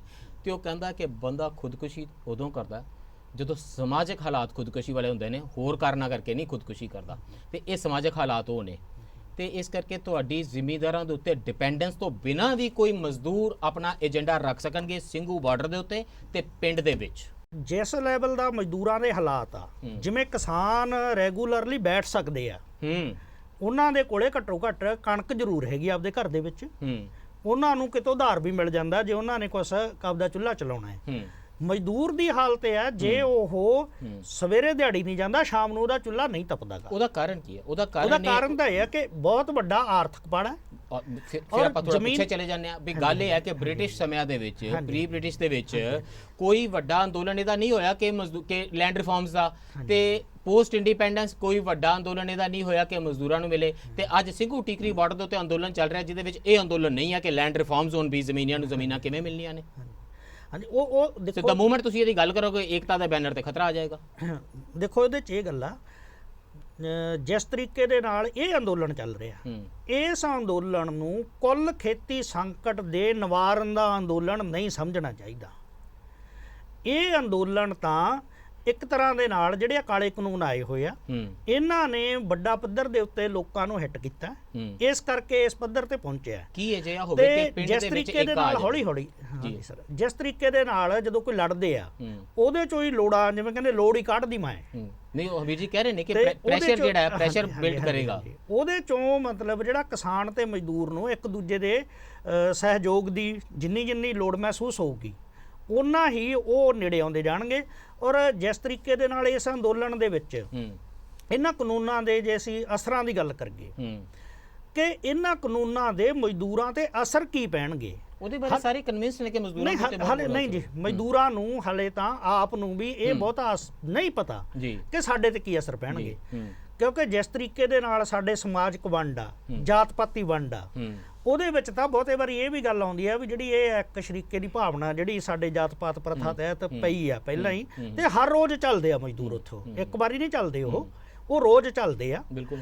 ਤੇ ਉਹਦੇ ਕਰਕੇ ਇੱਕ ਹਿੱਸੇ ਨੂੰ ਤਾਂ ਇਹ ਵੀ ਲੱਗਦਾ ਹੈ ਵੀ ਸਾਨੂੰ ਮਜ਼ਦੂਰਾਂ ਨੂੰ ਇਹ ਜ਼ਮੀਨ ਕਰਕੇ ਹੀ ਰੋਹ ਮਾਰ ਦੇਣਾ। ਜੇ ਇਹਨਾਂ ਦੀ ਜ਼ਮੀਨ ਚਲੀ ਜਾਊਗੀ, ਜਿਹੜਾ ਉਹ ਕਹਿੰਦੇ ਹੁੰਦੇ ਆ ਵੀ ਮੇਰੀ ਭਾਵੇਂ ਇੱਕ ਅੱਖ ਫੁੱਟੀ ਜਾਵੇ, ਗਵਾਂਢੀ ਦੀਆਂ ਦੋਵੇਂ ਫੁੱਟਣੀਆਂ ਚਾਹੀਦੀਆਂ। ਇਹ ਭਾਵਨਾ ਪਈ ਆ, ਤੇ ਇਸ ਭਾਵਨਾ ਨੂੰ ਜਿਹੜੀ ਬੀਜੇਪੀ ਆ ਇਹ ਵਰਤ ਵੀ ਰਹੀ ਆ ਬਹੁਤ ਤਰੀਕੇ ਦੇ ਨਾਲ, ਉਹ ਵਰਤੂਗੀ। ਜਤਿੰਦਰ ਜੀ ਦਾ ਇੱਕ ਹੱਲ ਇਹ ਸੀਗਾ, ਜਾਂ ਤੇ ਅੰਦੋਲਨ ਹੋਵੇ ਪੀਡੀਐਸ ਲਈ, ਕਿ ਜਿਹੜੀ ਡਿਸਟ੍ਰੀਬਿਊਸ਼ਨ ਸਕੀਮ ਹੈ ਰਾਸ਼ਨ ਦੀ, ਉਹਦਾ ਦਾਣੇ ਜਿਹੜੇ ਆ ਉਹ ਗਰੀਬਾਂ ਦੇ ਘਰ ਤੱਕ ਕਿਉਂ ਨਹੀਂ ਪਹੁੰਚ ਰਹੇ? ਜੇ ਐਜੂਕੇਸ਼ਨ ਹੈ ਤਾਂ ਕਿਉਂ ਨਹੀਂ ਪਹੁੰਚ ਰਹੀ? ਸਰਕਾਰੀ ਸਕੂਲ ਜਿੱਥੇ ਗਰੀਬਾਂ ਦੇ ਬੱਚੇ ਪੜ੍ਹ ਰਹੇ ਨੇ, ਮਜ਼ਦੂਰਾਂ ਦੇ ਬੱਚੇ ਪੜ੍ਹਦੇ ਨੇ, ਉਹਦੇ ਲਈ ਲੜਾਈ ਕਿਸਾਨ ਆਰਗੇਨਾਈਜੇਸ਼ਨਾਂ ਕਿੰਨੀ ਕੁ ਲੜ ਰਹੀਆਂ ਨੇ? ਕਾਸਟ ਵਾਲੀ ਲੜਾਈ ਕਿੰਨੀ ਕੁ ਲੜ ਰਹੀਆਂ ਨੇ? ਉਹ ਮਨਰੇਗਾ ਦੀਆਂ ਦਿਹਾੜੀਆਂ ਸਭ ਨੂੰ ਮਿਲ ਜਾਣ, ਇਹਦੇ ਲਈ ਕਿਸਾਨ ਆਰਗੇਨਾਈਜੇਸ਼ਨ ਆਰਗੇਨਾਈਜੇਸ਼ਨਾਂ ਨੇ, ਪਿੰਡਾਂ ਦੇ ਮੋਹਤਬਾਰ ਸਰਪੰਚਾਂ ਨੇ ਕਿੰਨੇ ਕੁ ਅੰਦੋਲਨ ਵਿੱਢ ਦਿੱਤੇ ਨੇ। ਜੇ ਇਹ ਸਾਰਾ ਕੁਝ ਉਹਨਾਂ ਨੂੰ ਨਜ਼ਰ ਆ ਰਿਹਾ ਹੁੰਦਾ ਤਾਂ ਫਿਰ ਉਹਨਾਂ ਨੂੰ ਵਿਸ਼ਵਾਸ ਹੁੰਦਾ, ਨਹੀਂ ਤਾਂ ਉਹਨਾਂ ਨੂੰ ਸ਼ੱਕ ਹੋਏਗਾ। ਉਹ ਕਹਿਣਗੇ ਚੰਗਾ ਜਿਹੜਾ ਕਹਿ ਰਹੇ ਨੇ ਕਿ ਇਹਨਾਂ ਦੀ ਜ਼ਮੀਨ ਜਾਵੇ ਤੇ ਸਾਡੇ ਤੇ ਕੁਝ ਰੋਬ ਘਟੇਗਾ। ਸੋ ਪਿੰਡ ਦਾ ਏਕਾ ਕਿਵੇਂ ਇੰਪੋਰਟ ਹੋਣਾ, ਜਿਹੜੀ ਸਿੰਘੂ ਬਾਰਡਰ ਤੇ ਏਕਤਾ ਸਾਂਝੀ ਕਿਸਾਨਾਂ ਮਜ਼ਦੂਰਾਂ ਦੀ, ਉਹਨੇ ਇੰਪੋਰਟ ਹੋਣਾ ਹੈ, ਪਿੰਡ ਦੇ ਵਿੱਚ ਆਣਾ ਹੈ ਕਿ ਪਿੰਡ ਜਿਹੜਾ ਉਹ ਉਸੇ ਵੰਡ ਦੇ ਆਧਾਰ ਤੇ ਜੀਵਾ ਜਾਏਗਾ ਤੇ ਸਿੰਘੂ ਬਾਰਡਰ ਤੇ ਇਕੱਠੇ ਲੰਗਰ ਦੀ ਸੇਵਾ ਹੋ ਰਹੀ ਹੋਏਗੀ। ਇਹ ਦਰਅਸਲ ਪੋਸੀਬਲ ਹੋਣਾ ਨਹੀਂ ਜੀ। ਦਰਅਸਲ ਨਾ ਕਿਸੇ ਇੱਕ ਪਿੰਡ ਦਾ ਨਾਂ ਇੱਕ ਹੋ ਸਕਦਾ ਬਸ, ਪਰ ਉਸ ਪਿੰਡ 'ਚ ਰਹਿਣ ਵਾਲੇ ਜਿਹੜੇ ਤਬਕੇ ਨੇ ਉਹ ਆਪਣੀ ਆਪਣੀ ਜ਼ਿੰਦਗੀ ਜਿਉਂਦੇ ਨੇ, ਜਿਹਦੇ ਨਾਲ ਕੋਈ ਸਾਂਝ ਵਾਲਾ ਮਸਲਾ ਕਿਸੇ ਦਾ ਬਣਦਾ ਨਹੀਂ। ਬਹੁਤ ਵਾਰੀ ਤਾਂ ਵਿਰੋਧ ਦਾ ਮਸਲਾ ਹੀ ਬਣਦਾ, ਖਾਸ ਕਰਕੇ ਜੇ ਆਪਾਂ ਖੇਤ ਮਜ਼ਦੂਰਾਂ ਦਾ ਤੇ ਖੇਤ ਦੀ ਮਾਲਕੀ ਦੇ ਮਸਲੇ ਦੀ ਗੱਲ ਕਰੀਏ। ਇਹਦੇ ਤੇ ਜੇ 4-5 ਮਹੀਨਿਆਂ ਚ ਲਗਾਤਾਰ ਗੱਲ ਹੁੰਦੀ ਤੇ ਅਸੀਂ ਕਿਸੇ ਇੱਕ ਪਾਸੇ ਨੂੰ ਜਾਣ ਦੀ ਕੋਸ਼ਿਸ਼ ਕਰ ਸਕਦੇ ਸੀ। ਪਰ ਮਤਲਬ ਕਿਉਂਕਿ ਇਹ ਜਿਹੜਾ ਅੰਦੋਲਨ ਹੈ ਜੀ, ਇਹਦੀ ਜਿਹੜੀ ਮੁੱਢਲੀ ਜੇ ਆਪਾਂ ਉਹਨੂੰ ਐ ਕਹੀਏ ਬੇਸਿਕ ਜਿਹੜੀ ਗੱਲ ਹੈ, ਉਹ ਦਰਅਸਲ ਖੇਤ ਦੀ ਮਾਲਕੀ ਨੂੰ ਬਚਾਉਣ ਦਾ ਮਸਲਾ ਹੈ, ਜਿਹੜਾ ਕਿ ਠੀਕ ਹੈ, ਲੜਨਾ ਚਾਹੀਦਾ, ਜ਼ਰੂਰੀ ਹੈ। ਹੁਣ ਕਿਉਂਕਿ ਕੇਂਦਰ ਸਰਕਾਰ ਨੇ ਉਹ ਕਾਨੂੰਨ ਲਿਆਂਦੇ ਨੇ ਜਿਹਦੇ ਨਾਲ ਇੱਕ ਖੇਤ ਦੀ ਮਾਲਕੀ ਤੇ ਇੱਕ ਡਰ ਬੈਠਿਆ ਏ, ਉਹ ਲੜਾਈ ਹੈ, ਉਹ ਆਪਣੀ ਜਗ੍ਹਾ ਏ। ਪਰ ਜਿਹੜੇ ਖੇਤ ਮਜ਼ਦੂਰ ਨੇ, ਜਦੋਂ ਉਹਨਾਂ ਦਾ ਮਸਲਾ ਆਉਣਾ ਹੈ ਤੇ ਉਹਨਾਂ ਦਾ ਰਿਸ਼ਤਿਆਂ ਦਾ ਖੇਤ ਦੇ ਮਾਲਕੀ ਨਾਲ, ਤੇ ਜਦੋਂ ਉਹ ਜਿਹੜੀ 33% ਪੰਚਾਇਤੀ ਜ਼ਮੀਨ ਦੀ ਜਦੋਂ ਵਾਹੀ ਦੀ ਜਾਂ ਠੇਕੇ ਤੇ ਲੈਣ ਦੀ ਗੱਲ ਕਰਦੇ ਨੇ, ਜਿਹੜੀ ਦਲਿਤਾਂ ਨੂੰ ਮਿਲਣੀ ਚਾਹੀਦੀ ਹੈ ਤੇ ਨਹੀਂ ਮਿਲਦੀ, ਜਾਂ ਆਪਣੀ ਮਜ਼ਦੂਰੀ ਦੀ ਗੱਲ ਕਰਦੇ ਨੇ, ਫਿਰ ਉੱਥੇ ਉਹ ਸਵਾਲ ਮਜ਼ਦੂਰੀ ਦੀ ਗੱਲ ਕਿਸਾਨ ਅੰਦੋਲਨ ਕਿਉਂ ਨਹੀਂ ਉੱਥੇ ਰੱਖ ਦਿੰਦਾ? ਸਿੰਘੂ ਬਾਰਡਰ ਦੇ ਉੱਤੇ ਕਿਸਾਨ ਅੰਦੋਲਨ ਕਿਉਂ ਨਹੀਂ ਕਹਿੰਦਾ ਜਿਵੇਂ industrial minimum wages labour act ਹੈ, ਐਗਰੀਕਲਚਰ ਦੇ ਵਿੱਚ ਅਸੀਂ ਮਿਨੀਮਮ ਵੇਜਸ ਦੀ ਗਾਰੰਟੀ ਦੇਵਾਂਗੇ, ਪਿੰਡ ਦੇ ਵਿੱਚ ਇਹੋ ਜਿਹੀ ਪੰਚਾਇਤ ਦਾ, ਇਹੋ ਜਿਹੇ ਪਿੰਡ ਦਾ ਅਸੀਂ ਉੱਥੇ ਐਕਸ਼ਨ ਲਵਾਂਗੇ ਜੇ ਕਿਤੇ ਮਜ਼ਦੂਰਾਂ ਨੂੰ ਮਿਨੀਮਮ ਵੇਜਸ ਨਹੀਂ ਮਿਲਦੇ, ਜੇ ਕੋਈ ਉਹਨਾਂ ਨੂੰ ਪੱਠੇ ਕੱਟਣ ਤੋਂ ਰੋਕਦਾ ਹੈ, ਜੇ ਕਿਸੇ ਪਿੰਡ ਦੇ ਵਿੱਚ 1/3 ਦੀ ਬੋਲੀ ਦਲਿਤਾਂ ਦੇ ਹੱਕ ਵਿੱਚ ਨਹੀਂ ਹੁੰਦੀ। ਸਿੰਘੂ ਬਾਰਡਰ ਤੇ ਗੱਲ ਕਿਉਂ ਨਹੀਂ ਹੋ ਰਹੀ? ਕਿਉਂਕਿ ਦੇਖੋ ਜੀ, ਜੇ ਤਾਂ ਮਤਲਬ ਜਦੋਂ ਮਾਲਕ ਹੁੰਦਾ ਹੈ ਤੇ ਮਾਲਕ ਦੀ ਹਮੇਸ਼ਾ ਕੋਸ਼ਿਸ਼ ਰਹਿੰਦੀ ਹੈ ਵੀ ਉਹਦੀ ਜੇਬ ਚੋਂ ਜਿੰਨਾ ਵੀ ਘੱਟ ਖਰਚ ਹੋਵੇ ਉਨਾ ਹੀ ਫਾਇਦਾ ਹੈ। ਹੁਣ ਉਹ ਨਾ ਫੌਜ ਵੀ ਤਾਂ ਚਾਹੀਦੀ ਨਾ ਮਜ਼ਦੂਰਾਂ ਦੀ, ਮੈਨੂੰ ਲੱਗਦਾ ਹੋ ਸਕਦਾ ਚਾਹੀਦੀ ਹੋਵੇ, ਪਰ ਉਹ ਆਪਣੇ ਖਰਚ ਦੇ ਉਹਦੇ ਤੇ ਨਹੀਂ ਕਰ ਸਕਦਾ, ਉਹਦੇ ਤੋਂ ਬਿਨਾਂ ਚਲਾ ਸਕਦਾ ਉਹ। ਮਤਲਬ ਜਿਵੇਂ ਜੇ ਉਹ ਬਾਕੀ ਕਿਸੇ ਵੀ ਚੀਜ਼ ਤੇ ਆਪਣਾ ਖਰਚਾ ਨਹੀਂ ਘਟਾ ਸਕਦਾ, ਇੱਕੋ ਹੀ ਚੀਜ਼ ਹੈ ਜਿਹਦੇ ਨਾਲ ਉਹ ਤੋਲਮੇਲ ਕਰ ਸਕਦਾ, ਉਹ ਹੈਗਾ ਜਿਹੜੀ ਮਜ਼ਦੂਰਾਂ ਦੀ ਮਜ਼ਦੂਰੀ ਹੈ, ਉਹਨੂੰ ਉਹ ਘੱਟ ਦੇਵੇ, ਉਹਨੂੰ ਉਹ ਸਸਤੇ ਤੇ ਕਰਾਵੇ। ਦਿਸ ਬੇਸਿਕਲੀ ਇਜ਼ ਬਿਕਮਿੰਗ ਕਿ ਹਿਸਟੋਰੀਕਲੀ ਦੋਨੋਂ ਧਿਰਾਂ ਇੱਕ ਦੂਜੇ ਦੇ ਅਪੋਜ਼ਡ ਨੇ, ਤਾਂ ਫਿਰ ਏਕਤਾ ਨੂੰ ਓਪਰੇਸ਼ਨਲਾਈਜ਼ ਕਿਵੇਂ ਕਰਨਾ, ਫਿਰ ਇਹਨੇ ਸਰਵਾਈਵ ਕਿਵੇਂ ਕਰਨਾ ਏਕਤਾ ਨੇ, ਫਿਰ ਇਹਨੇ ਟਰਾਂਸਲੇਟ ਕਿਸ ਵਿੱਚ ਹੋਣਾ, ਕੀ ਮਜ਼ਦੂਰਾਂ ਦੇ ਬਿਹਤਰ ਹਾਲਾਤ, ਕੀ ਸਮਾਜ ਦੇ ਵਿੱਚ ਉਹਨਾਂ ਦੀ ਪ੍ਰਤਿਸ਼ਠਾ ਦਾ ਵਧਣਾ, ਪਿੰਡ ਦੇ ਵਿੱਚ ਲੋਕਾਂ ਦਾ ਮੇਲ ਜੋਲ ਵਧਣਾ। ਸੁਪਨਾ ਤਾਂ ਇਹ ਹੁੰਦਾ ਕਿ ਤੁਹਾਡੀ ਅਖਬਾਰ ਦੇ ਜਾਂ ਕਿਸੇ ਅਖਬਾਰ ਦੇ ਸਾਹਮਣੇ ਧਰਨਾ ਵੀ ਮੈਂ ਲਾਉਣ ਜਾਵਾਂ ਕਿ ਜੀ ਇੱਥੇ ਜਾਤੀ ਵਾਈਜ਼ ਇਸ਼ਤਿਹਾਰ ਕਿਉਂ ਛਪਦੇ ਨੇ ਸਾਰੀਆਂ ਅਖਬਾਰਾਂ ਦੇ ਵਿੱਚ, ਹਿੰਦੁਸਤਾਨ ਦੀਆਂ ਸਾਰੀਆਂ ਅਖਬਾਰਾਂ ਦੇ ਵਿੱਚ ਛਪਦੇ ਨੇ ਜਾਤੀ ਵਾਈਜ਼ ਇਸ਼ਤਿਹਾਰ ਛਪਦੇ ਨੇ, ਉਹ ਤਾਂ ਖਤਮ ਹੋ ਜਾਣੇ ਚਾਹੀਦੇ ਨੇ। ਸੁਪਨਾ ਤਾਂ ਵੱਡਾ ਹੀ ਲੈਣਾ ਚਾਹੀਦਾ ਕਿ ਇਹ ਸਭ ਇੱਕ ਦਿਨ ਖਤਮ ਹੋ ਜਾਵੇਗਾ। ਵੈਸੇ ਹੈ, ਮੈਨੂੰ ਇੱਕ ਹੋਰ ਥੋੜਾ ਜਿਹਾ ਐਂਗਲ ਤੋਂ ਗੱਲ ਡਿਸਕਸ ਕਰਨਾ ਚਾਹੁੰਦਾ ਜੀ। ਇਹ ਰਿਸ਼ਤਾ ਕੱਲਾ ਕਿਸਾਨ ਤੇ ਮਜ਼ਦੂਰ ਚ ਜਾਤ ਦਾ ਨਹੀਂ, ਬਿਲਕੁਲ ਇਹ ਟੋਟਲ ਇੰਟੈਲੈਕਚੁਅਲ ਤਬਕੇ ਚ ਖਤਮ ਹੋ ਗਿਆ, ਐਬਸੋਲੂਟਲੀ ਇਹ ਟੋਟਲ ਮਿਡਲ ਕਲਾਸ ਚ ਖਤਮ ਹੋ ਗਿਆ, ਸਾਡੇ ਘਰਾਂ ਵਿੱਚ ਹੈ, ਸਾਰਿਆਂ ਚ ਹੈ ਨਾ, ਬਿਲਕੁਲ ਹੈ। ਤੇ ਇਹਦਾ ਮਤਲਬ ਇਹ ਹੈ ਕਿ ਕੱਲਾ ਉੱਥੇ ਕਿਵੇਂ ਖਤਮ ਹੁੰਦਾ ਦੇਖਣਾ ਚਾਹੁੰਦੇ ਆ, ਜਦੋਂ ਬਾਕੀ ਜਗ੍ਹਾ ਸੋਸਾਇਟੀ ਸੋ ਕਾਲਡ ਪੜ੍ਹੀ ਲਿਖੀ ਸੋਸਾਇਟੀ, ਸਾਰੇ ਲੋਕ ਜਿਹੜੇ ਨੇ ਯੂਨੀਵਰਸਿਟੀਆਂ ਤੋਂ ਲੈ ਕੇ ਪ੍ਰੋਫੈਸਰਾਂ ਤੋਂ ਲੈ ਕੇ ਬਾਕੀ ਲੋਕਾਂ ਤੱਕ ਇਹ ਇੱਕ ਰਿਐਲਿਟੀ ਹੈ। ਔਰ ਜੇ ਮਜ਼ਦੂਰ ਦੇ ਬੱਚੇ ਲਈ ਜਦੋਂ ਸਕੂਲ ਬੰਦ ਹੋ ਰਹੇ ਸੀ, ਸਾਰਿਆਂ ਨੇ ਕੱਢ ਕੇ ਆਪਦੇ ਪ੍ਰਾਈਵੇਟ ਚ ਸ਼ਿਫਟ ਕਰ ਲਏ, ਕਿਹੜੀ ਇੰਟੈਲੈਕਚੁਅਲ ਕਲਾਸ ਲੜੀ ਹੈ? ਨਾ ਇੰਟੈਲੈਕਚੁਅਲ ਕਲਾਸ ਤੇ ਜਿਹੜੀ ਵੱਡੇ ਵੱਡੇ ਪਿੰਡਾਂ 'ਚ ਖੁੱਲਣ ਲੱਗ ਪਏ। ਮੈਂ ਇਹੀ ਗੱਲ ਕਰ ਰਿਹਾ ਕਿ ਅਸੀਂ ਐਸਕੇਪਿਸਟ ਰੂਟ ਲਿਆ, ਜਿਹੜਾ ਇੰਟੈਲੈਕਚੁਅਲ ਬੰਦਾ ਸੀ ਪੰਜਾਬ ਦਾ ਤੇ ਈਵਨ ਦੇਸ਼ ਦਾ ਹੀ, ਸਾਰੇ ਕਿਤੇ ਦਾ, ਜਦੋਂ ਇੱਕ ਪਾਲਿਸੀ ਸ਼ਿਫਟ ਹੋ ਰਹੀ ਸੀ, ਉਦੋਂ ਐਜੂਕੇਟਡ ਤਬਕਾ ਤੇ ਇੰਟੈਲੈਕਚੁਅਲ ਤਬਕਾ ਜਦੋਂ ਸਾਈਡਲਾਈਨ ਲੈਂਦਾ ਹੈ ਤਾਂ ਕੱਲੇ ਕਿਸਾਨ ਜਾਂ ਮਜ਼ਦੂਰ ਤੋਂ ਇਹ ਉਮੀਦ ਕਰਨਾ ਕਿ ਉਹ ਸੋਸਾਇਟੀ ਦੀ ਸਾਰੀ ਜ਼ਿੰਮੇਵਾਰੀ ਆਪ ਨਿਭਾਏਗਾ, ਅਸੀਂ ਕਹਿੰਦੇ ਇਹ ਤਾਂ ਕਰੀਮ ਹੈ ਨਾ ਦੂਜੀ, ਇਹ ਹੋ ਨਹੀਂ ਸਕਦਾ। ਦੂਜੀ ਗੱਲ, ਸੈਕੰਡ ਗੱਲ ਇਹ ਹੈ ਕਿ ਉਹਦੇ ਨਾਲ ਜੁੜੀ ਹੋਈ ਗੱਲ ਇਹ ਹੈ ਕਿ ਜਦੋਂ ਅਸੀਂ ਇਹ ਕਹਿੰਦੇ ਹਾਂ ਕਿ ਉੱਥੇ ਡਿਸਪੈਰਿਟੀ ਹੈ, ਡਿਸਪੈਰਿਟੀ ਸਮਾਜ 'ਚ ਨਹੀਂ, ਅਰਬਨ ਖੇਤਰ ਦਾ ਮਜ਼ਦੂਰ ਕਰੋਨਾ ਚ ਦੇਖ ਹੀ ਲਿਆ ਸਾਰਿਆਂ ਨੇ ਕੀ ਕੀਤਾ ਉਹਨਾਂ ਨਾਲ 11 ਕਰੋੜ ਬੰਦਾ ਅੱਜ ਆਇਆ ਕਿ 3 ਕਰੋੜ ਬੰਦੇ ਨੂੰ ਮਨਰੇਗਾ ਚ ਜ਼ਿਆਦਾ ਨਵੇਂ ਨੂੰ ਮਤਲਬ ਰੁਜ਼ਗਾਰ ਅਪਲਾਈ ਕਰਨਾ ਪਿਆ, ਉਹ ਸਾਰਾ ਸਾਡੇ ਸਾਹਮਣੇ ਦਿਖਾਈ ਦੇ ਰਿਹਾ ਜੋ ਹਾਲਾਤ ਉਹਦੀ ਹੈ, ਤੇ ਉਹ ਸ਼ਹਿਰ ਨੇ ਨਹੀਂ ਸਾਂਭੇ। ਮੰਨ ਲਓ ਖੇਤੀ ਚੋਂ ਆ ਗਏ, ਉੱਥੇ ਬੇਜ਼ਮੀਨਾ ਮਜ਼ਦੂਰ ਵੀ ਹੈ, ਜੇਕਰ ਫਿਰ ਤਾਂ ਅਰਬਨ ਖੇਤਰ ਦੇ ਮਜ਼ਦੂਰ ਦੀ ਹਾਲਾਤ ਕੀ ਨੇ, ਇਹ ਮੈਨੂੰ ਲੱਗਦਾ ਬਹੁਤੇ ਵਾਰ ਉਦੋਂ ਵੀ ਬਦਤਰ ਨੇ। ਇਸ ਕਰਕੇ ਇਹ ਹਾਲਾਤ ਨੇ, ਇਹਨਾਂ ਹਾਲਾਤਾਂ ਦੇ ਵਿੱਚ ਹੁਣ ਅਸੀਂ ਕੀ ਕਰ ਸਕਦੇ ਹਾਂ? ਉਹਦੇ 'ਚ ਇਹ ਗੱਲ ਹੈ ਕਿ ਜਦੋਂ ਇਹ ਪ੍ਰੈਸ਼ਰ ਹੈ ਸਾਡੇ ਤੇ, ਇੱਕ ਪਿੰਡ ਵੀ ਇੱਕ ਇਕਾਈ ਹੈ, ਤਹਿਸੀਲ ਇੱਕ ਇਕਾਈ ਹੈ, ਜ਼ਿਲ੍ਹਾ ਇੱਕ ਸਟੇਟ ਇੱਕ ਇਕਾਈ ਹੈ, ਨੇਸ਼ਨ ਟੋਟਲੀ ਆਪਣੇ ਤਰੀਕੇ ਦੇ ਨਾਲ ਸਾਰੇ ਨੂੰ ਹਾਸਿਆ ਤੱਕ 4 ਕੋਡ ਬਣਾਤੇ ਨੇ। ਮੈਂ ਤਾਂ ਕੱਲ ਖਬਰ ਪੜ੍ਹੀ, ਮੈਨੂੰ ਐਂ ਲੱਗਿਆ ਵੀ ਚਲੋ ਸ਼ਾਇਦ ਗਵਰਨਮੈਂਟ ਨੂੰ ਕੋਈ ਪਿੱਛੇ ਹਟ ਰਹੀ ਹੈ। ਉਹ ਕਹਿੰਦੇ ਨੇ ਕਿ ਅਸੀਂ ਲੇਬਰ ਕੋਡ ਲਾਗੂ ਨਹੀਂ ਕਰਨੇ, ਪਰ ਬਾਅਦ ਚ ਜਦੋਂ ਹੇਠਾਂ ਜਾ ਕੇ ਪੜ੍ਹੀ ਉਹ ਕਹਿੰਦੇ ਨੇ ਕੁਝ ਸਟੇਟਾਂ ਨੇ ਰੂਲ ਨਹੀਂ ਫਰੇਮ ਕੀਤੇ, ਇਸ ਲਈ ਮਜਬੂਰੀ ਹੈ ਕੋਈ 1 ਅਪ੍ਰੈਲ ਤੋਂ ਨਹੀਂ ਲਾਗੂ ਹੋ ਰਹੇ। ਮੈਨੂੰ ਲੱਗਦਾ ਸੀ ਕਿ ਸ਼ਾਇਦ ਪ੍ਰੈਸ਼ਰ ਰਿਹਾ ਜਾ ਪਾਵੇ, ਤੇ ਉਹ ਲੇਬਰ ਤੋਂ ਲੈ ਕੇ ਸਭ ਨੂੰ ਇੱਕ ਫਿਰ ਕਾਮਨ ਲੜਾਈ ਹੁੰਦੀ ਹੈ। ਪਹਿਲੀ ਉਹ ਹੈ ਐਗਜ਼ਿਸਟੈਂਸ ਦੀ ਲੜਾਈ। ਇਹ ਐਗਜ਼ਿਸਟੈਂਸ ਦੀ ਲੜਾਈ ਲੇਬਰ ਦੇ ਵਾਸਤੇ ਵੀ ਹੈ, ਇਹ ਫੈਡਰਲਿਜ਼ਮ ਦੇ ਸਟੇਟ ਦੇ ਰਾਈਟਸ ਦਾ ਕੁਐਸਚਨ ਵੀ ਹੈ, ਇਹ ਕਿਸਾਨਾਂ ਦੇ ਰਾਈਟਸ ਦਾ ਕੁਐਸਚਨ ਵੀ ਹੈ, ਇਹ ਅਨਐਮਪਲੋਇਮੈਂਟ ਦਾ ਕੁਐਸਚਨ ਵੀ ਹੈ। ਇਹ ਸਮੁੱਚੀ ਲੜਾਈ। ਉਹਦੇ ਚੋਂ ਅੱਗੇ ਫਿਰ ਹੈਗੀ ਹੈ ਫ੍ਰੈਗਮੈਂਟੇਸ਼ਨ, ਜਿਹੜਾ ਸਭ ਤੋਂ ਲਤਾੜਿਆ ਹੋਇਆ ਵਰਗ ਹੈ। ਉਹਦੇ ਨਾਲ ਜਦੋਂ ਜੋੜ ਕੇ ਆਪਾਂ ਗੱਲ ਕਰਦੇ ਆ ਪਿੰਡ ਦੀ ਇਕਾਈ ਦੇ ਤੌਰ ਤੇ ਵੀ ਜੇ ਮੈਂ ਗੱਲ ਕਰਾਂ ਤਾਂ ਸਿੰਘੂ ਬਾਰਡਰ ਹੋਵੇ ਜਾਂ ਜਿਹੜਾ ਮਰਜ਼ੀ, ਤਾਂ ਇਸੇ ਕਰਕੇ ਇਹ ਡਿਬੇਟ ਹੈ। ਇਹ ਡਿਬੇਟਾਂ ਇਸ ਚੱਲਦੇ ਅੰਦੋਲਨ 'ਚ ਹੋਣੀਆਂ ਚਾਹੀਦੀਆਂ ਨੇ ਕਿ ਪਿੰਡ ਦਾ ਰਿਸ਼ਤਾ ਦੁਬਾਰਾ ਰਿਵਾਈਵ ਕਿਵੇਂ ਠੀਕ ਹੋ ਸਕਦਾ, ਕਿੰਨੀ ਜ਼ਿਆਦਾ ਸਪੇਸ ਦੂਜੇ ਧਿਰ ਨੂੰ ਮਿਲ ਸਕਦੀ ਹੈ ਜਿਹੜੀ ਤੁਸੀਂ ਪਿੱਛੇ ਛੱਡ ਰੱਖੀ। ਜਤਿੰਦਰ, ਟੇਕ ਦਿਸ ਕੁਐਸਚਨ। ਪਹਿਲੀ ਗੱਲ ਇਹ ਹੈ, ਕੋਈ ਇਹ ਸੋਚੇਗਾ, ਆਮ ਚੇਅਰ ਐਕਟਿਵਿਸਟ ਜਿਹੜਾ ਹੁੰਦਾ ਨਾ ਉਹ ਤਰ੍ਹਾਂ ਨਾਲ ਸੋਚਦਾ, ਕਿਉਂਕਿ ਉਹ ਸੜਕ ਤੇ ਜਾ ਕੇ ਤਾਂ ਸੋਚ ਨਹੀਂ ਰਿਹਾ। ਜੇ ਅੰਦੋਲਨ ਦੀ ਜਿੱਤ ਦੇ ਵਿੱਚ ਜ਼ਮੀਨਾਂ ਵਾਲਿਆਂ ਦੀ ਸਟਰੈਂਥ ਮੁੜ ਕੇ ਆਣੀ ਹੈ, ਆਫਟਰ ਆਲ ਇੱਕ ਕੈਪੀਟਲਿਸਟ ਸਿਸਟਮ ਦੇ ਵਿੱਚ ਆਪਣੇ ਸਰਵਾਈਵਲ ਲਈ ਤੇ ਬਿਹਤਰ ਪ੍ਰੋਫਿਟਸ ਦੀ ਉਹ ਲੜਾਈ ਹੈ। ਮਜ਼ਦੂਰ ਉਹਨਾਂ ਨਾਲ ਇਸ ਲਈ ਲੜ ਰਿਹਾ ਕਿ ਮਜ਼ਦੂਰ ਡਿਪੈਂਡੈਂਟ ਹੀ ਉਹਦੇ ਤੇ ਹੈ। ਜੇ ਉਹ ਚਲਾ ਜਾਏਗਾ ਤਾਂ ਮਜ਼ਦੂਰ ਵਿਚਾਰਾ ਕਿੱਥੇ ਜਾਏਗਾ, ਉਹਦੀ ਰੋਟੀ ਜਾਂਦੀ, ਜਿੱਦਾਂ ਸੇਵ ਵਾਲਾ ਜੀ ਕਹਿੰਦੇ ਨੇ। ਪਰ ਕੋਈ ਐਕਟਿਵਿਸਟ ਇਹ ਵੀ ਤਾਂ ਸੋਚ ਸਕਦਾ ਕਿ ਇਹੀ ਤਾਂ ਮੌਕਾ ਹੈ ਫਿਰ ਫਰਦਰ ਬਟਨਸ ਦੱਬਣ ਦਾ, ਕਿਉਂਕਿ ਜੇ ਇਹਨਾਂ ਨੇ ਸਟਰੋਂਗ ਹੋਣਾ ਤੇ ਫਿਰ ਮੈਂ ਤਾਂ ਫਿਰ ਉਸੇ ਇੰਟਰਡਿਪੈਂਡੈਂਸ ਦੇ ਤੌਰ ਤੇ, ਇੰਟਰਡਿਪੈਂਡੈਂਸ ਨਹੀਂ ਆਓ ਮੈਂ ਡਿਪੈਂਡੈਂਟ ਆ ਉਹਨਾਂ ਦੇ ਉੱਤੇ। ਬੜੀ ਸਿੰਪਲ ਜੀ ਗੱਲ ਹੈ। ਕੱਲ ਨੂੰ ਮੈਕਨਾਈਜੇਸ਼ਨ ਹੋ ਜਾਏਗੀ, ਰੋਬੋਟਿਕਸ ਆ ਜਾਏਗੀ, ਆਰਟੀਫੀਸ਼ੀਅਲ ਇੰਟੈਲੀਜੈਂਸ ਆ ਜਾਏਗੀ, ਪਤਾ ਨਹੀਂ ਮੇਰੀ ਵੀ ਲੋੜ ਰਹੇਗੀ ਜਾਂ ਨਹੀਂ। ਮੈਨੂਅਲ ਲੇਬਰ ਡੇਜ਼ ਤਾਂ ਪੰਜਾਬ ਦੇ ਵਿੱਚ ਪਹਿਲਾਂ ਹੀ ਮਿਲੀਅਨਸ ਦੇ ਵਿੱਚ ਘਟੇ ਨੇ ਪਿਛਲੇ ਸਾਲਾਂ ਦੇ ਵਿੱਚ। 80ਵੀਆਂ ਤੋਂ ਲੈ ਕੇ ਡਿਵੈਲਪਮੈਂਟ ਦਾ ਮਾਡਲ ਹੀ ਇਹ ਹੈ ਕਿ ਉਹ ਕੱਢ ਹੀ ਦੇਣੇ ਨੇ ਉਹਨਾਂ ਨੇ ਸਾਰੇ। ਮਾਡਲ ਇਹ ਹੈ ਕਿ ਉਹ ਕੱਢ ਦੇਣੇ ਨੇ, ਖੇਤੀ ਚੋਂ ਕੱਢ ਦੇਣੇ ਨੇ ਬੰਦੇ ਸਾਰੇ, ਪਹਿਲਾਂ ਕੱਢੇ ਜਾਣਗੇ, ਕਿਸਾਨ ਬਾਅਦ ਕੱਢੇ ਜਾਣਗੇ। ਤਾਂ ਉਹਨੂੰ ਲੱਗੇਗਾ ਕਿ ਚੰਗਾ ਫਿਰ ਜੇ ਹਾਰ ਜਾਣ, ਕਿਓਸ ਹੀ ਆ ਨਾ, ਕਿਓਸ ਦੇ ਵਿੱਚ ਮਜ਼ਦੂਰਾਂ ਦੀ ਕਿਤੇ ਸਿਹਤ ਤਾਂ ਜ਼ਿਆਦਾ ਹੋਏਗੀ, ਨੰਬਰਸ ਤਾਂ ਹੈਗੇ ਆ, ਡੈਮੋਗ੍ਰਾਫਿਕਸ ਤਾਂ ਹੈਗੇ ਨੇ, ਤਾਂ ਫਿਰ ਹੋਣ ਦਿਓ, ਫਿਰ ਇਨਕਲਾਬ ਦੀਆਂ ਹੀ ਗੱਲਾਂ ਕਰਾਂਗੇ। ਵਡੇਰੀ ਵਾਇਲੈਂਸ ਤੋਂ ਕਿਸ ਨੂੰ ਡਰ ਲੱਗਦਾ ਹੈ? ਜੇ ਵਾਇਲੈਂਸ ਤੋਂ ਬਾਅਦ ਸਮਾਜ ਥੋੜਾ ਜਿਹਾ ਸਾਵਾਂ ਹੁੰਦਾ ਹੋਵੇ ਤਾਂ। ਦੁਨੀਆ ਦੇ ਵਿੱਚ ਵਾਇਲੈਂਸ ਨੇ ਸਮਾਜ ਨੂੰ ਬੜੀ ਵਾਰੀ ਸਾਵਾਂ ਕੀਤਾ। ਚੰਗੀ ਨਹੀਂ ਹੁੰਦੀ ਹਿੰਸਾ, ਪਰ ਹਿੰਸਾ ਨੇ ਕੀਤਾ। ਸਾਡੇ ਕੋਲ ਇੰਪੀਰੀਅਲ ਐਵੀਡੈਂਸ ਹੈ। ਮੈਨੂੰ ਲੱਗਦਾ ਜੀ ਵੀ ਉਹ ਗੱਲ ਠੀਕ ਹੈ ਕਿ ਖਤਰਨਾਕ ਆਰਗੂਮੈਂਟ ਹੈ। ਨਹੀਂ, ਆਰਗੂਮੈਂਟ ਬਹੁਤ ਖਤਰਨਾਕ ਹੈ, ਪਰ ਮੈਨੂੰ ਲੱਗਦਾ ਵੀ ਹਿੰਸਾ ਵੀ ਬਹੁਤ ਕਿਸਮ ਦੀ ਹੁੰਦੀ ਹੈ। ਮਤਲਬ ਰੋਜ਼ ਪਿੰਡਾਂ ਦੀ ਜਿਹੜੀ ਹਿੰਸਾ ਹੈ ਉਹ ਬਹੁਤ ਢਾਂਚਾਗਤ ਹਿੰਸਾ ਹੈ, ਉਹ ਹਿੰਸਾ ਹੁੰਦੀ ਵੀ ਹੈ ਪਰ ਸਾਨੂੰ ਦਿਖਦੀ ਵੀ ਨਹੀਂ। ਆਈ ਐਮ ਨਾਟ ਸੇਇੰਗ ਕਿ ਹਿੰਸਾ ਕਰੋ, ਆਈ ਐਮ ਸੇਇੰਗ ਜਾਤ ਦਾ ਸਵਾਲ ਖੜਾ ਕਰ ਦਿਓ। ਜਿਵੇਂ ਜੇ ਪ੍ਰੈਸ਼ਰ ਨਾਲ ਅੱਗੇ ਵਧਣਾ ਹੈ ਤਾਂ ਜਾਤ ਦਾ ਸਵਾਲ ਪਿੰਡਾਂ ਵਾਲੇ ਚੱਕ ਕੇ ਸ਼ਹਿਰੀਆਂ ਦੇ ਉੱਤੇ ਖੜਾ ਕਰ ਦੇਣ ਨਾ, ਫਿਰ ਸਮਾਜ ਵਿੱਚ ਖੜਾ ਕਰ ਦੇਣ ਨਾ। ਫਿਰ ਕਾਸਟ ਦਾ ਕੁਐਸਚਨ ਖੜਾ ਹੋਏਗਾ ਤਾਂ ਫਿਰ ਮਜ਼ਦੂਰ ਦਾ, ਦਲਿਤਾਂ ਦਾ, ਸਮਾਜ ਦੇ ਰਿਸ਼ਤਿਆਂ ਨਾਲ ਸਾਰੇ ਸਵਾਲ ਮੁੜ ਕੇ ਖੜੇ ਹੋ ਜਾਣਗੇ। ਇਹ ਸਾਰੇ ਚੈਪਟਰ ਬੰਦ ਕੀਤੇ ਪਏ ਨੇ, ਖੋਲਣ ਦੀ ਲੋੜ ਹੈ। ਇਹ ਚੈਪਟਰ ਜਿਹੜੇ ਵੀ ਬੰਦ ਨੇ, ਖੋਲਣ ਦੀ ਲੋੜ ਤਾਂ ਬਿਲਕੁਲ ਹੈਗੀ ਹੈ। ਮੈਨੂੰ ਲੱਗਦਾ ਵੀ ਫਿਰ ਆਪਾਂ ਮਤਲਬ ਉਹਦੀ ਮਤਲਬ ਜਿਹੜਾ ਇੱਕ ਚੈਪਟਰ ਹੈ, ਪਹਿਲਾਂ ਇੱਕ ਚੈਪਟਰ ਪੂਰਾ ਪੜ੍ਹ ਲਈਏ ਤੇ ਦੂਜਾ ਖੋਲੀਏ। ਇਹ ਐਵੋਲੂਸ਼ਨ ਜਿਹੜੀ ਸਟਰਗਲ ਜਿਹੜੀ ਲੜੀ ਜਾ ਰਹੀ ਹੈ, ਉਹ ਸਟਰਗਲ ਤੇ ਉਹਦੀ ਜਿਹਨੂੰ ਆਪਾਂ ਪੜਚੋਲ ਕਹਿੰਦੇ ਆ, ਉਹਦੀ ਪੜਚੋਲ ਦੇ ਨਾਲ ਹੀ ਬਾਕੀ ਦੇ ਸਾਰੇ ਸਵਾਲ ਖੋਲਣੇ ਚਾਹੀਦੇ ਨੇ। ਹਲੇ ਤਾਂ ਅਸੀਂ ਔਰਤਾਂ ਦਾ ਸਵਾਲ ਖੋਲਿਆ ਹੀ ਨਹੀਂ ਹੈ। 6 ਮਹੀਨਿਆਂ ਦੇ ਵਿੱਚ ਅਸੀਂ ਇਹਨਾਂ ਸਬਜੈਕਟਸ ਤੇ ਗੱਲ ਨਹੀਂ ਕਰ ਰਹੇ। ਅਸੀਂ ਨਹੀਂ ਕਰ ਰਹੇ, ਥੋੜੀ ਕਰ ਰਹੇ ਹਾਂ, ਬਹੁਤ ਥੋੜੀ ਹੋ ਰਹੀ। ਅਸੀਂ ਹਲੇ ਔਰਤਾਂ ਦਾ ਸਵਾਲ ਖੋਲਿਆ ਵੀ ਨਹੀਂ ਹੈਗਾ। ਕਿਤੇ ਅੰਦੋਲਨ ਨੂੰ ਨੁਕਸਾਨ ਨਾ ਹੋ ਜਾਵੇ ਤਾਂ ਉਹ ਝਿਜਕ ਵੀ ਬਹੁਤ ਹੈ। ਅਸੀਂ ਹਲੇ ਔਰਤਾਂ ਦਾ ਸਵਾਲ ਖੋਲਿਆ ਵੀ ਨਹੀਂ ਹੈਗਾ। ਮਤਲਬ ਉਹਨਾਂ ਦੀ ਮਾਲਕੀ ਦਾ ਵੀ ਮਸਲਾ ਉੱਥੇ ਹੀ ਖੜਾ ਹੈ। ਮੈਂ ਬ੍ਰੇਕ ਲਈ ਰੁਕ ਰਿਹਾ, ਮੈਨੂੰ ਬਾਰ-ਬਾਰ ਬ੍ਰੇਕ ਲਈ ਕਿਹਾ ਜਾ ਰਿਹਾ, ਮੈਂ ਬ੍ਰੇਕ ਲਈ ਰੁਕ ਰਿਹਾ, ਪਰ ਇਹ ਸਵਾਲ ਬਕਾਇਦਾ ਖੋਲਣ ਦੀ ਲੋੜ ਹੈ। ਕੁਝ ਸਵਾਲ ਬੜੇ ਕੁਰਖਤ ਵੀ ਲੱਗ ਸਕਦੇ ਨੇ ਅਜਿਹੇ ਸਮਿਆਂ ਦੇ ਵਿੱਚ। ਅਸੀਂ ਅਕਸਰ ਐਪਰੋਪ੍ਰੀਏਟ ਕੀ ਹੈ ਇਸ ਸਮੇਂ ਕਹਿਣਾ, ਕੀ ਕਹਿਣਾ ਚਾਹੀਦਾ ਹੈ, ਕਿੰਨਾ ਕੁ ਕਹਿਣਾ ਵਾਜਿਬ ਹੋਵੇਗਾ, ਕਿਹੜੇ ਸ਼ਬਦ ਵਰਤਣੇ ਵਾਜਿਬ ਹੋਣਗੇ। ਆਫਟਰ ਆਲ ਬੜੀ ਸਟ੍ਰੈਟਜੀਕਲੀ ਅੰਦੋਲਨ ਲੜਿਆ ਜਾ ਰਿਹਾ ਤੇ ਹਰ ਅੰਦੋਲਨ, ਹਰ ਦਿਨ, ਹਰ ਪਲ ਇੱਕ ਸੈਂਸਿਟਿਵ ਸਟੇਜ ਤੇ ਹੁੰਦਾ। ਇਸ ਗੱਲ ਨੂੰ ਧਿਆਨ ਵਿੱਚ ਰੱਖਾਂਗੇ। ਪਰ ਮਿੱਤਰੋ, ਸਵਾਲ ਤੇ ਪੁੱਛਾਂਗੇ ਬ੍ਰੇਕ ਤੋਂ ਬਾਅਦ।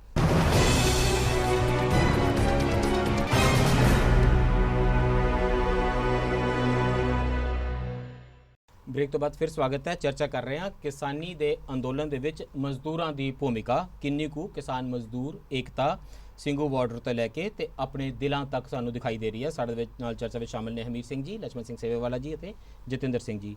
Hamir Singh ji, how will you define success? ਅੰਦੋਲਨ ਨੂੰ ਸਫਲ ਕਿੱਦਾਂ ਮੰਨਿਆ ਜਾਵੇਗਾ ਕਿ ਤਿੰਨੋਂ ਫਾਰਮ ਬਿਲਸ ਵਿਡਰਾ ਹੋ ਜਾਣ? ਇਹ ਸਫਲਤਾ ਹੋਵੇਗੀ? ਮੈਨੂੰ ਲੱਗਦਾ ਕਿਸੇ ਹੱਦ ਤੱਕ ਹਿੰਦੂਤਵਾ ਦੀ ਜਿਹੜੀ ਹੈਜੀਮਨੀ ਆ ਉਹਦੇ ਤੇ ਜਿਹੜੇ ਸਵਾਲ ਨੇ ਉਹ ਸਫਲਤਾ ਤੇ ਸਾਹਮਣੇ ਨਜ਼ਰ ਆ ਹੀ ਰਹੀ ਹੈ। ਪਰ ਕੀ ਕੈਪੀਟਲ ਦਾ, ਪੂੰਜੀ ਦਾ ਤੇ ਮਜ਼ਦੂਰੀ ਦਾ, ਰਿਸ਼ਤਿਆਂ ਦਾ ਦੁਬਾਰਾ ਮੇਜ਼ ਦੇ ਉੱਤੇ ਆ ਜਾਣਾ ਸਫਲਤਾ ਹੋਵੇਗੀ ਕਿ ਪਿੰਡਾਂ ਦੇ ਵਿੱਚ ਵਿਹੜਿਆਂ ਤੇ ਜ਼ਿਮੀਂਦਾਰਾਂ ਦੇ ਘਰਾਂ ਵਿਚਲੀ ਖਾਈ ਖਤਮ ਹੋ ਜਾਵੇਗੀ? ਉਹ ਤਾਂ ਇਨਕਲਾਬ ਹੋ ਜਾਵੇਗਾ। ਸਫਲਤਾ ਕਾਹਦੀ ਹੋਵੇਗੀ? ਵਿਕਟਰੀ ਵਿਲ ਮੀਨ ਕਿਸੇ ਵੀ ਕਿਸਮ ਦੀ ਵਿਕਟਰੀ ਹੋ ਜਾਵੇ, ਚਾਹੇ ਕਿੰਨਾ ਕੁ ਸਮਝੌਤਾ ਵੀ ਹੋਵੇ, ਕੁਝ ਵੀ ਹੋਵੇ, ਜਦੋਂ ਵਿਕਟਰੀ ਹੋਵੇਗੀ ਇਹਦਾ ਮਤਲਬ ਹੈ ਜਿਹੜੀਆਂ ਨਿਓ ਲਿਬਰਲ ਕਾਰਪੋਰੇਟ ਤੁਸੀਂ ਪੁਲਾਂਘਾ ਪੱਟ ਰਹੇ ਸੀਗੇ ਉਹਨਾਂ ਦੇ ਵਿੱਚ ਕੁਝ ਰੋਕਥਾਮ ਆ ਗਈ। ਜੇ ਡਿਫੀਟ ਹੋ ਗਈ ਤਾਂ ਮਤਲਬ ਉਹਨਾਂ ਨੂੰ ਪੂਰਾ ਹੋ ਗਿਆ। ਪਰ ਇੰਡਸਟਰੀਅਲ ਵਰਕਰ ਜਿਹੜੇ ਨੇ ਉਹਨਾਂ ਦੀ ਯੂਨੀਅਨਸ ਹੋਰ ਤਰੀਕੇ ਨਾਲ ਕੰਮ ਕਰਦੀਆਂ ਨੇ। ਜਿਹੜੀਆਂ ਇਹ ਫਾਰਮ ਓਨਰਸ ਦੀਆਂ ਯੂਨੀਅਨਸ ਨੇ ਇਹ ਵਿਦਿਨ ਦਾ ਕੈਪੀਟਲਿਸਟ ਫਰੇਮਵਰਕ ਗੱਲ ਕਰ ਰਹੀਆਂ ਨੇ। ਇਸ ਚੀਜ਼ ਨੂੰ ਕਿਵੇਂ ਬਦਲਿਆ ਜਾ ਸਕਦਾ ਹੈ ਕਿ ਜ਼ਿਆਦਾ ਨਹੀਂ, ਮੈਨੂੰ ਲੱਗਦਾ ਕਿ ਇਸ ਅੰਦੋਲਨ ਦੀ ਇੱਕ ਸਭ ਤੋਂ ਬੜੀ ਪ੍ਰਾਪਤੀ ਹੀ ਨਿਸ਼ਾਨਦੇਹੀ ਕਰੈਕਟ ਕਰਨ ਦੀ ਹੈ। ਹਾਂ, ਜਿਹੜੀ ਵੱਡੀ ਨਿਸ਼ਾਨਦੇਹੀ ਹੈ, ਜਿਹੜੀ ਚ ਇਹਨੇ ਡਬਲ ਲਿਆ ਕਿ ਇਕੱਲੀ ਮੋਦੀ ਸਰਕਾਰ ਦੇ ਖਿਲਾਫ ਨਹੀਂ, ਇਹ ਕਾਰਪੋਰੇਟ ਕੈਪੀਟਲਿਜ਼ਮ ਦੇ ਮਾਡਲ ਦੇ ਖਿਲਾਫ ਅੰਦੋਲਨ ਹੈ। ਜਿਹਦਾ ਮਤਲਬ ਹੁੰਦਾ ਕਿ ਮੇਰੀ ਰਹਿਣੀ ਸਹਿਣੀ ਦੇ ਵੀ ਖਿਲਾਫ ਹਾਂ, ਸਭ ਕਾਸੇ ਦੇ ਖਿਲਾਫ ਹੈ ਨਾ ਇਹਦਾ ਮਤਲਬ। ਜਿਹਨੂੰ ਅਸੀਂ ਰਹਿਣੀ ਔਰ ਸਹਿਣੀ ਬਣਾ ਇਸੇ ਰੱਖਿਆ। ਕਰਕੇ ਜਿਹੜਾ ਟੋਲ ਪਲਾਜ਼ਿਆਂ ਜਾਂ ਖੁਸ਼ਕ ਬੰਦਰਗਾਹਾਂ ਜਾਂ ਬਾਕੀ ਦੇ ਖਿਲਾਫ ਇੱਕ ਸਿੰਬੋਲਿਕ ਹੈ, ਮਤਲਬ ਚਾਹੇ ਉਹ ਇਹ ਹੈ ਕਿ ਕਾਰਪੋਰੇਟ ਡਿਵੈਲਪਮੈਂਟ ਦਾ ਜਿਹੜਾ ਮਾਡਲ ਹੈ ਇਹ ਫਿਊਚਰ ਦੇ ਵਿੱਚ ਨਾ ਕਿਸਾਨ ਨਾ ਮਜ਼ਦੂਰ ਆਮ ਆਦਮੀ ਦੇ ਖਿਲਾਫ ਹੈ ਤੇ ਕੁਝ ਕੈਪੀਟਲਿਸਟਾਂ ਦੇ ਪੱਖ ਦੇ ਵਿੱਚ ਹੈ। ਇਹਦੀ ਨਿਸ਼ਾਨਦੇਹੀ ਕਰਕੇ ਮਾਸਜ ਦਾ ਵੱਡਾ ਅੰਦੋਲਨ ਹੈ ਇਹ। ਇਸ ਮਤਲਬ ਉਹਦਾ ਇਸੇ ਕਰਕੇ ਸ਼ਾਇਦ ਦੁਨੀਆ ਪੱਧਰ ਤੇ ਇਸੇ ਕਰਕੇ ਦੇਸ਼ ਪੱਧਰ ਦੇ ਉੱਤੇ ਇਹਦੀ ਮਾਨਤਾ ਇਸ ਰੂਪ ਚ ਹੈ ਕਿ ਤਾਂ ਪੀਸਫੁਲ ਅੰਦੋਲਨ ਹੈ। ਇੱਕ ਗੱਲ ਕਲੀਅਰ ਹੋ ਗਈ ਸਾਰੇ ਅੰਦੋਲਨ ਦਾ ਵੱਖ-ਵੱਖ ਜਥੇਬੰਦੀਆਂ ਕਿ ਇਹਨੂੰ ਪੀਸਫੁਲ ਅੰਦੋਲਨ ਹੈ ਐਡਾ ਵੱਡੇ ਪੱਧਰ ਤੇ। ਦੂਜਾ ਕਾਰਪੋਰੇਟ ਵਿਕਾਸ ਦੇ ਤੌਰ ਤਰੀਕਿਆਂ ਦੇ ਖਿਲਾਫ ਹੈ। ਇਹ ਤਾਂ ਇਹਦੀ ਸਕਸੈਸ ਹੈ ਹੀ ਹੈ। ਅਗਲੀ ਗੱਲ ਇਹਦਾ ਸਸਟੇਨ ਹੋਣਾ ਵੀ ਬੜੇ ਵੱਡੇ ਪੱਧਰ ਦੇ ਉੱਤੇ ਕਿ ਇੰਨਾ ਲੰਮਾ ਸਮਾਂ ਲੋਕਾਂ ਨੂੰ ਲੜਨ, ਜੇ ਲੋਕ ਲੜਨ ਤੇ ਆਉਣ ਤਾਂ ਲੜ ਸਕਦੇ ਨੇ ਜਦੋਂ ਆਪਸੀ ਕੰਟਰੀਬਿਊਟ ਕਰਦੇ ਨੇ, ਉਹ ਵੀ ਹੈ। ਤੀਜਾ ਮੈਨੂੰ ਲੱਗਦਾ ਕਿ ਔਰਤਾਂ ਦਾ ਬਾਹਰ ਆਉਣਾ, ਜੇ ਲੀਡਰਸ਼ਿਪ ਬਹੁਤ ਦੂਰ ਹੈ ਹਜੇ, ਉਹਨਾਂ ਦੀ ਮਾਲਕੀ ਦਾ ਸਵਾਲ ਕਾਨੂੰਨ ਦੇ ਉਹ ਅਲੱਗ ਸਵਾਲ ਨੇ, ਪਹਿਲੇ ਦਿਨ ਹੀ ਸਾਰੇ ਅੰਦੋਲਨ ਤੋਂ ਨਹੀਂ, ਇਹ ਵੀ ਉਹਦਾ ਇੱਕ ਸਕਸੈਸ ਪੁਆਇੰਟ ਹੈ। ਇਹ ਅਹਿਸਾਸ ਕਰਨਾ ਕਿ ਸਾਂਝਾ ਅੰਦੋਲਨ ਲੜਨਾ ਪਏਗਾ, ਇਕੱਲੇ ਕਿਸਾਨ ਆਪਣਾ ਨਹੀਂ ਲੜ ਸਕਦੇ, ਇਕੱਲੇ ਮਜ਼ਦੂਰ ਆਪਣਾ ਨਹੀਂ ਲੜ ਸਕਦੇ, ਇਕੱਲੇ ਉਹ, ਕਿਉਂਕਿ ਜੇ ਐਡੇ ਵੱਡੇ ਤਾਂ ਸਾਂਝਾ ਅੰਦੋਲਨ ਉਸ ਬੈਨਰ ਦਾ ਉੱਥੇ ਟੰਗਿਆ ਜਾਣਾ ਉਸ ਅਪਰੋਚ ਇਹ ਮਹਿਸੂਸ ਕਰਨਾ ਅਪਰੋਚ ਦੇ ਤੌਰ ਤੇ ਇਹ ਇੱਕ ਸਿੰਬੋਲਿਕ ਤਰੀਕੇ ਦੇ ਸਾਡੇ ਸਾਹਮਣੇ ਇਸ देयर अ ਚਾਂਸ ਔਰ ਜਿਹੜਾ Hindu class larger working class unity ਦੀ ਗੱਲ ਇਸ ਅੰਦੋਲਨ ਚੋਂ ਨਿਕਲੇਗੀ। ਮੈਨੂੰ ਲੱਗਦਾ ਨਿਕਲੇਗੀ ਕਿਉਂਕਿ ਇਹ ਡਿਸਕੋਰਸ ਸ਼ਹਿਰੀ ਵੀ ਪਿੰਡੂ ਵੀ ਔਰ ਜਿਵੇਂ ਜਿਵੇਂ ਇਹ ਚੱਲ ਰਿਹਾ ਔਰ ਬੜੀ ਜਗ੍ਹਾ ਤਾਂ ਜਿਵੇਂ ਹੁਣ ਕਰਨਾਟਕਾ ਦੇ ਵਿੱਚ ਹੈ। ਕਰਨਾਟਕਾ ਦੇ ਵਿੱਚ ਜਿਹੜਾ ਮਾਡਲ ਇਸੇ ਅੰਦੋਲਨ ਨਾਲ ਜੁੜ ਕੇ ਚੱਲ ਰਿਹਾ, ਉੱਥੇ 34 ਜਥੇਬੰਦੀਆਂ ਨੇ ਇੱਕ ਸਾਂਝਾ ਫਰੰਟ ਬਣਾਇਆ ਜਿਹਦੇ ਚ ਮਜ਼ਦੂਰ ਜਥੇਬੰਦੀਆਂ ਵੀ ਨੇ ਔਰ ਕਿਸਾਨ ਜਥੇਬੰਦੀਆਂ ਵੀ ਨੇ, ਕਾਮਨ ਫਰੰਟ ਹੈ ਉਹ। ਔਰ ਉਹ ਡਿਸੀਜਨ ਮੇਕਿੰਗ ਚ ਵੀ ਕਾਮਨ ਹੈ। ਕਰਨਾਟਕਾ ਦੀ ਕਿਸਾਨ ਮੂਵਮੈਂਟ ਸਭ ਤੋਂ ਮਜ਼ਬੂਤ ਮੂਵਮੈਂਟ ਮੰਨੀ ਜਾਂਦੀ ਹੈ ਸਾਡੇ ਦੇਸ਼ ਦੇ ਵਿੱਚ ਪਿਛਲੇ 30 ਸਾਲਾਂ ਦੇ ਵਿੱਚ।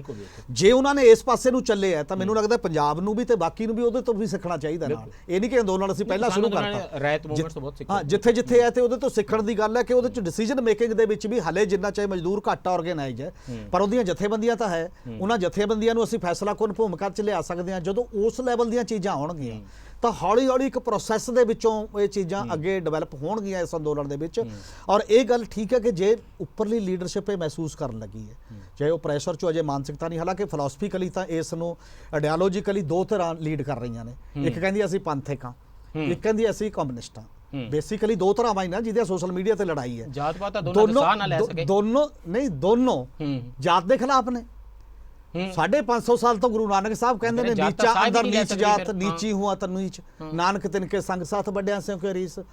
ਔਰ ਇੱਕ ਸਦੀ ਹੋ ਗਈ, 5 ਮਹੀਨੇ ਜ਼ਿਆਦਾ ਹੋਏ ਨੇ, 12 ਅਕਤੂਬਰ 1920 ਨੂੰ ਜਦੋਂ ਦਲਤਾਂ ਦਾ ਪ੍ਰਸਾਦ ਨਹੀਂ ਸੀ ਮਤਲਬ ਲੈ ਰਹੇ ਉੱਥੇ ਪੁਜਾਰੀ, ਤਾਂ ਉਦੋਂ ਕੱਲੇ ਦਲਤ ਦੀ ਮੂਵਮੈਂਟ ਬਣਦੀ ਕਿਵੇਂ ਹੈ? ਕੱਲੀ ਦਲਤ ਮੂਵਮੈਂਟ ਨਹੀਂ, ਖਾਲਸਾ ਕਾਲਜ ਦੀ ਟੋਟਲ ਫੈਕਲਟੀ ਪ੍ਰੋਫੈਸਰ ਜਾਂਦੇ ਨੇ ਨਾਲ, ਤੇ ਕਰਤਾਰ ਸਿੰਘ ਝੱਬਰ ਵਰਗੇ ਬੰਦੇ ਜਾਂਦੇ ਨੇ ਨਾਲ ਜਿਹੜੇ ਮਤਲਬ ਅਕਾਲੀ ਦਲ ਬਾਅਦ ਚ ਬਣਦਾ ਤੇ ਉਹਦੇ ਲੀਡਰ ਨੇ। ਉਹ ਜਾ ਕੇ ਨਾਲ ਰਲ ਕੇ ਕਹਿੰਦੇ ਨੇ ਕਿ ਇੱਕ 17 ਮੈਂਬਰੀ ਕਮੇਟੀ ਬਣੂਗੀ, ਇੱਥੇ ਤੁਸੀਂ ਕੌਣ ਹੋ? ਜਿਹਦੇ ਚੋਂ ਐਸਜੀਪੀਸੀ ਜਨਮ ਲੈਂਦੀ ਹੈ ਤੇ ਉਹਦੇ 10 ਦਲਿਤ ਨੇ ਇਨਵੋਲਵ। ਬਾਅਦ ਦੇ ਪ੍ਰੋਸੈਸ 'ਚ ਅਸੀਂ ਕੀ ਕੀਤਾ? ਬਾਅਦ ਦੇ ਪ੍ਰੋਸੈਸ 'ਚ ਜਾਤ ਆਧਾਰਿਤ ਗੁਰਦੁਆਰੇ, ਜਾਤ ਆਧਾਰਿਤ ਕਰਮੇਸ਼ਨ ਗਰਾਊਂਡ ਤੇ ਬਾਕੀ ਗੁਰਦੁਆਰਿਆਂ ਦੇ ਵਿੱਚ ਤਾਂ ਇਹ ਹੋ ਗਈ, ਪਰ ਉਹ ਕਰਤਾਰ ਸਿੰਘ ਝੱਬਰ ਥਰੋ ਅਪ ਕਰੇਗੀ। ਔਰ ਉਹ ਕਿਉਂ ਨਹੀਂ ਕਰਦੀ? ਉਹਨਾਂ ਤੇ ਸਵਾਲ ਹੋਣਗੇ ਨਾ, ਉਹ ਕਰਨੇ ਚਾਹੀਦੇ ਨੇ। ਜਿਹੜਾ ਕਹਿੰਦਾ ਮੈਂ ਪੰਥਕ ਰਾਜਨੀਤੀ ਦਾ ਮਦਈ ਆ, ਮੈਂ ਪੰਥ ਨੂੰ ਅਪਣਾਉਣਾ, ਮੈਂ ਰੋਜ਼ ਗੁਰਦੁਆਰੇ ਜਾਣਾ, ਉਹ ਤੇ ਸਵਾਲ ਹੋਏਗਾ। ਔਰ ਇਸੇ ਤਰ੍ਹਾਂ ਜਿਹੜੇ ਲੈਫਟ ਤੇ ਵੀ ਸਵਾਲ ਹੋਣੇ ਚਾਹੀਦੇ ਨੇ। ਜੇ ਉਹਦੀ ਕਿਸਾਨ ਜਥੇਬੰਦੀ ਤੇ ਉਹਦੀ ਮਜ਼ਦੂਰ ਜਥੇਬੰਦੀ 'ਚ ਐਡਾ ਵੱਡਾ ਗੈਪ ਹੈ ਤਾਂ ਉਹ ਕਿਉਂ ਹੈ? ਬਿਲਕੁਲ, ਗੱਲ ਤਾਂ ਕਾਨੂੰਨਾਂ ਦੀ ਹੋ ਰਹੀ ਹੈ। ਇਹ ਉਹ ਸਮਾਂ ਅਸੀਂ ਕਦੀ ਨਹੀਂ ਸੀ ਸੋਚਿਆ ਕਿ ਇੱਕ ਸਮਾਂ ਇਹੋ ਜਿਹਾ ਆਵੇਗਾ ਕਿ ਬੇਅਰ ਐਕਟ ਛਾਪੇ ਜਾਣਗੇ ਲੱਖਾਂ ਦੀ ਗਿਣਤੀ 'ਚ ਤੇ ਕਿਸਾਨ ਮਜ਼ਦੂਰ ਪਿੰਡਾਂ ਦੇ ਬੈਠ ਕੇ ਸਰਕਾਰ ਦੇ ਕਾਨੂੰਨ ਦੀਆਂ ਬਰੀਕੀਆਂ ਸਮਝ ਰਹੇ ਹੋਣਗੇ। ਨਾਰਮਲੀ ਇਸ ਤਰ੍ਹਾਂ ਨਹੀਂ ਹੁੰਦਾ। ਪਰ ਜੇ ਤੁਸੀਂ ਵੀ ਜੇ ਮਜ਼ਦੂਰ ਚੜ ਜਾਵੇ ਸਿੰਘੂ ਟੀਕਰੀ ਗਾਜ਼ੀਪੁਰ ਦੀ ਸਟੇਜ ਦੇ ਉੱਤੇ ਤੇ ਕਵੇ ਦੇਖੋ ਜੀ ਇੱਕ ਹੈਗਾ Punjab village common land regulation act 1961 ਵਾਲਾ, ਬਈ ਪਿੰਡ ਦੇ ਵਿੱਚ ਜਿਹੜੀ ਸਾਂਝੀ ਜ਼ਮੀਨ ਹੈ ਵਾਹੀਯੋਗ ਉਹਦਾ ਤੀਜਾ ਹਿੱਸਾ ਦਲਿਤ ਨੂੰ ਮਿਲਣਾ ਹੀ ਮਿਲਣਾ। ਦੂਜਾ ਐਕਟ ਹੈਗਾ Punjab security of land tenure act 1953 ਵਾਲਾ ਵੀ ਜੇ ਕਿਸੇ ਨੇ ਮੁਜ਼ਾਹਰੇ ਤੇ ਜ਼ਮੀਨ ਲਈ ਹੈ ਤਾਂ ਉਹ ਜਿਹੜਾ ਉਹਦਾ ਠੇਕਾ ਹੈ ਉਹ ਕ੍ਰੌਪ ਦੇ ਜਿਹੜਾ 1/3 ਤੋਂ ਜਿਹੜੀ ਕ੍ਰੌਪ ਦੀ ਇਨਕਮ ਹੈ, ਫਸਲ ਤੋਂ ਇਨਕਮ ਹੈ, ਉਹਦੇ 1/3 ਤੋਂ ਜ਼ਿਆਦਾ ਦਾ ਠੇਕਾ ਨਹੀਂ ਹੋ ਸਕਦਾ। ਤੇ ਪੰਜਾਬ ਦੇ ਵਿੱਚ ਤਾਂ ਸਾਨੂੰ ਪਤਾ ਠੇਕੇ ਕਿੰਨੇ ਮਹਿੰਗੇ ਜਾਂਦੇ ਨੇ। ਤੇ ਤੀਜਾ ਹੈਗਾ ਪੰਜਾਬ ਲੈਂਡ ਰਿਫਾਰਮਸ ਐਕਟ 1972, ਜਿਹਦਾ ਮਤਲਬ ਹੈ ਵੀ 7 ਹੈਕਟੇਅਰ ਤੋਂ ਜ਼ਿਆਦਾ ਤੇ ਕਿਸੇ ਦੀ ਜ਼ਮੀਨ ਦੀ ਮਾਲਕੀ ਹੋ ਹੀ ਨਹੀਂ ਸਕਦੀ, ਵਾਹੀਯੋਗ ਜ਼ਮੀਨ ਦੀ। ਇਰੀਗੇਟਿਡ ਵਾਹੀਯੋਗ ਜ਼ਮੀਨ ਪੰਜਾਬ ਦੇ ਵਿੱਚ ਤਾਂ ਸਾਰੀ ਇਰੀਗੇਟਿਡ ਵਾਹੀਯੋਗ ਜ਼ਮੀਨ ਹੈ। ਤੇ ਇਹਦਾ ਮਤਲਬ ਜਿਹੜੀਆਂ ਫਿਰ ਅਖਬਾਰ 'ਚ ਇਸ਼ਤਿਹਾਰ ਛਪਦੇ ਨੇ ਕਿ ਮੁੰਡਾ 100 ਕਿੱਲੇ ਦਾ ਮਾਲਕ ਹੈ, ਮੁੰਡਾ 22 ਕਿੱਲਿਆਂ ਦਾ ਮਾਲਕ ਹੈ, ਉਹ ਮੁੰਡਾ ਫੜ ਕੇ ਸ਼ਾਮ ਨੂੰ ਅੰਦਰ ਦੇਣਾ ਚਾਹੀਦਾ ਤੇ ਗ੍ਰਿਫਤਾਰੀਆਂ ਹੁੰਦੀਆਂ ਹੀ ਨਹੀਂ ਹੈ। ਜੇ ਤੁਸੀਂ ਇਹ ਤਿੰਨਾਂ ਗੱਲਾਂ ਕਰੋਗੇ ਤੇ ਮੋਰਚਾ ਕੀ ਭਖੇਗਾ ਨਹੀਂ ਕਿ ਪਿੰਡਾਂ ਦੇ ਵਿੱਚ ਬੈਠੀਆਂ ਮਜ਼ਦੂਰਾਂ ਦੀਆਂ ਫੌਜਾਂ ਧਾ ਕੇ ਸਿੰਘੂ ਬਾਰਡਰ ਨੂੰ ਨਹੀਂ ਅਪਣਾਉਣਗੀਆਂ, ਕੀ ਅੰਦੋਲਨ ਹੋਰ ਨਹੀਂ ਭਖੇਗਾ, ਕੀ ਸਾਰੇ ਕਿਸਾਨ ਯੂਨੀਅਨਾਂ ਹੋਰ ਖੁਸ਼ ਨਹੀਂ ਹੋ ਜਾਣਗੀਆਂ? ਦੇਖੋ ਇਹਦੇ 'ਚ ਕਿਸੇ ਵੀ ਗੱਲ ਦਾ ਅਮਲ ਚੱਲਦਾ ਹੈ ਹੌਲੀ ਹੌਲੀ, ਔਰ ਜਿੱਥੋਂ ਤੱਕ ਇਹ ਆ ਵੀ ਇਹ ਕੁਐਸਚਨ ਜਿਹੜੇ ਚਾਹੇ ਜ਼ਮੀਨ ਦੇ ਆ ਚਾਹੇ ਮਜ਼ਦੂਰਾਂ ਦੇ ਕਰਜ਼ੇ ਦੇ ਆ, ਇਹ ਸਵਾਲ ਅਸੀਂ ਲਗਾਤਾਰ ਜਿੱਦੇ ਬਰਨਾਲੇ ਦੇ ਵਿੱਚ ਬਹੁਤ ਵੱਡੀ ਰੈਲੀ ਹੋਈ ਉੱਥੇ ਇਹ ਬਹੁਤ ਜ਼ੋਰ ਨਾਲ ਪੁੱਟ ਕੀਤਾ ਗਿਆ ਸਵਾਲ। ਸਾਡੇ ਮਜ਼ਦੂਰਾਂ ਦੀ ਰੈਲੀ ਸੀ ਨਾ, ਨਰੋਲ ਮਜ਼ਦੂਰਾਂ ਦੀ ਨਰੋਲ ਮਜ਼ਦੂਰਾਂ ਦੀ ਨਹੀਂ ਨਹੀਂ ਨਰੋਲ ਮਜ਼ਦੂਰਾਂ ਦੀ ਨਹੀਂ ਸੀ। ਅੱਛਾ, ਉਹ ਕਿਸਾਨ ਉਹ ਬੀਕੇਯੂ ਏਕਤਾ ਗਰਾਹਾਂ ਤੇ ਪੰਜਾਬ ਖੇਤ ਮਜ਼ਦੂਰ ਜਿਹਨਾਂ ਵੱਲੋਂ ਸਾਂਝੀ ਰੈਲੀ ਸੀ, ਰਾਜੇਵਾਲ ਸਾਹਿਬ ਹੁਣੇ ਵੀ ਬੋਲਣ ਵਾਸਤੇ ਆਏ ਸੀ। ਉਹਦੇ ਚ ਘੱਟੋ ਘੱਟ 2 ਲੱਖ ਦਾ ਇਕੱਠ ਸੀਗਾ।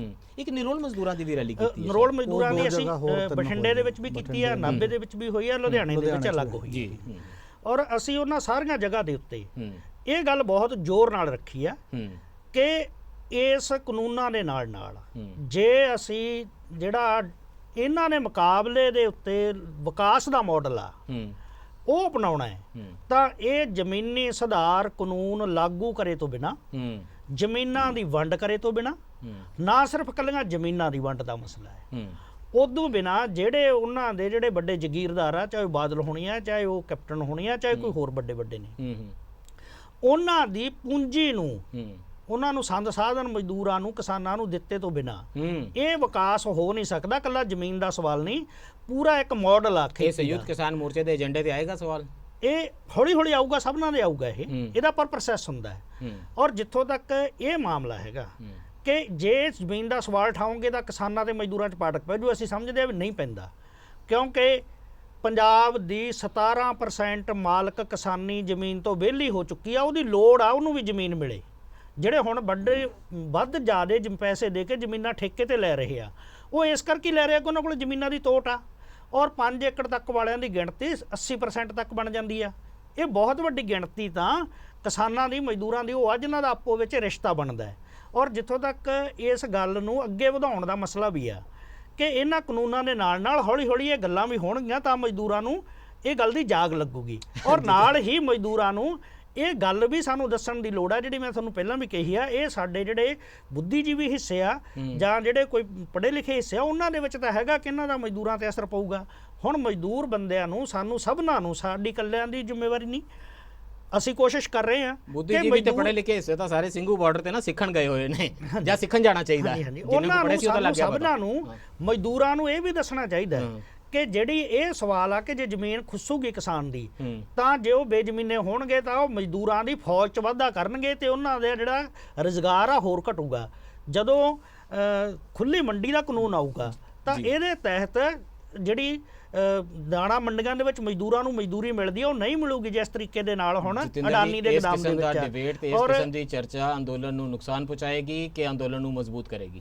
ਨਹੀਂ, ਮੈਨੂੰ ਤਾਂ ਅਗਲੀ ਗੱਲ ਇੱਕ ਮਿੰਟ ਪਹਿਲੇ ਸੇਵਾ ਵਾਲੀ ਗੱਲ ਕਰ ਜੀ। ਔਰ ਦੂਸਰੀ ਗੱਲ ਇਹ ਆ ਕਿ ਜਿਹੜਾ ਜ਼ਰੂਰੀ ਵਸਤਾਂ ਸੋਧ ਕਾਨੂੰਨ ਆ ਬਹੁਤ ਜ਼ਿਆਦਾ, ਸਭ ਤੋਂ ਵੱਧ ਜਾ ਕੇ ਮਜ਼ਦੂਰਾਂ ਦੇ ਤੇ ਹੋਰ ਖਪਤਕਾਰਾਂ ਦੇ ਖਿਲਾਫ ਆ। ਇਸ ਕਰਕੇ ਉਹਦੀ ਪੂਰੀ ਤਰ੍ਹਾਂ ਨਾਲ ਵਿਆਖਿਆ ਕਿ ਤੁਹਾਡੇ ਤੇ ਇਹਦੇ ਕੀ ਕੀ ਅਸਰ ਪੈਣਗੇ। ਅਸੀਂ ਇਹ ਦੇਖਦੇ ਆ ਕਿ ਕਾਰਪੋਰੇਟ ਘਰਾਣੇ ਨੇ ਜਦੋਂ ਪਾਣੀ ਤੇ ਕਬਜ਼ਾ ਕਰ ਲਿਆ ਤੇ ਪਾਣੀ ਦੇ ਇੱਕ 700 ਗ੍ਰਾਮ ਦੀ ਬੋਤਲ ਉਹਨਾਂ ਨੂੰ 20 ਰੁਪਏ ਦੀ ਮਿਲਦੀ ਆ, ਜਦੋਂ ਕਣਕ ਤੇ ਅਨਾਜ ਤੇ ਖਾਣ ਵਾਲੇ ਦਾਲਾਂ ਦੇ ਉੱਤੇ, ਉਹ ਤੇਲਾਂ ਦੇ ਉੱਤੇ ਉਹਨਾਂ ਦਾ ਕਬਜ਼ਾ ਹੋ ਗਿਆ।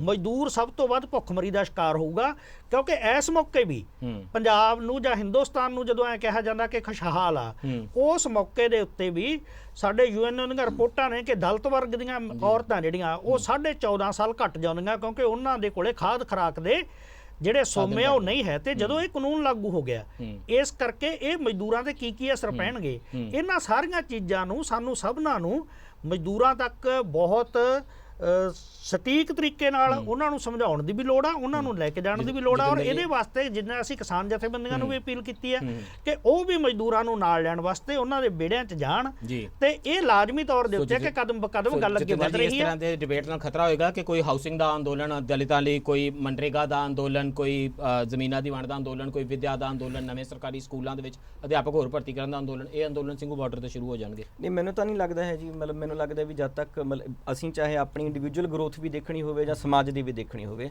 ਜਦ ਤੱਕ ਆਪਣੀਆਂ ਕਮੀਆਂ ਪੇਸ਼ੀਆਂ ਤੇ ਲਗਾਤਾਰ ਗੱਲ ਨਹੀਂ ਹੁੰਦੀ, ਉਦੋਂ ਤੱਕ ਅਸੀਂ ਕਿਧਰੇ ਇੱਕ ਨਰੋਆ ਸਮਾਜ ਸਿਰਜਣ ਵੱਲ ਵੱਧਦੇ ਨਹੀਂ ਹੁੰਦੇ। ਤੇ ਉਹ ਸਭ ਤੋਂ ਸਟੀਕ ਜਿਹੜਾ ਸਮਾਂ ਹੈ ਉਹ ਅੰਦੋਲਨ ਹੀ ਹੁੰਦੇ ਨੇ, ਕਿਉਂਕਿ ਉਦੋਂ ਹੀ ਸਾਰਾ ਜਿਹੜਾ ਸਮਾਜ ਹੈ ਉਹ ਚਾਰਜਡ ਹੁੰਦਾ ਹੈ ਤੇ ਉਹ ਆਪਣੇ ਆਪਣੇ ਸਵਾਲਾਂ ਨਾਲ ਜੂਝ ਰਿਹਾ ਹੁੰਦਾ ਹੈ।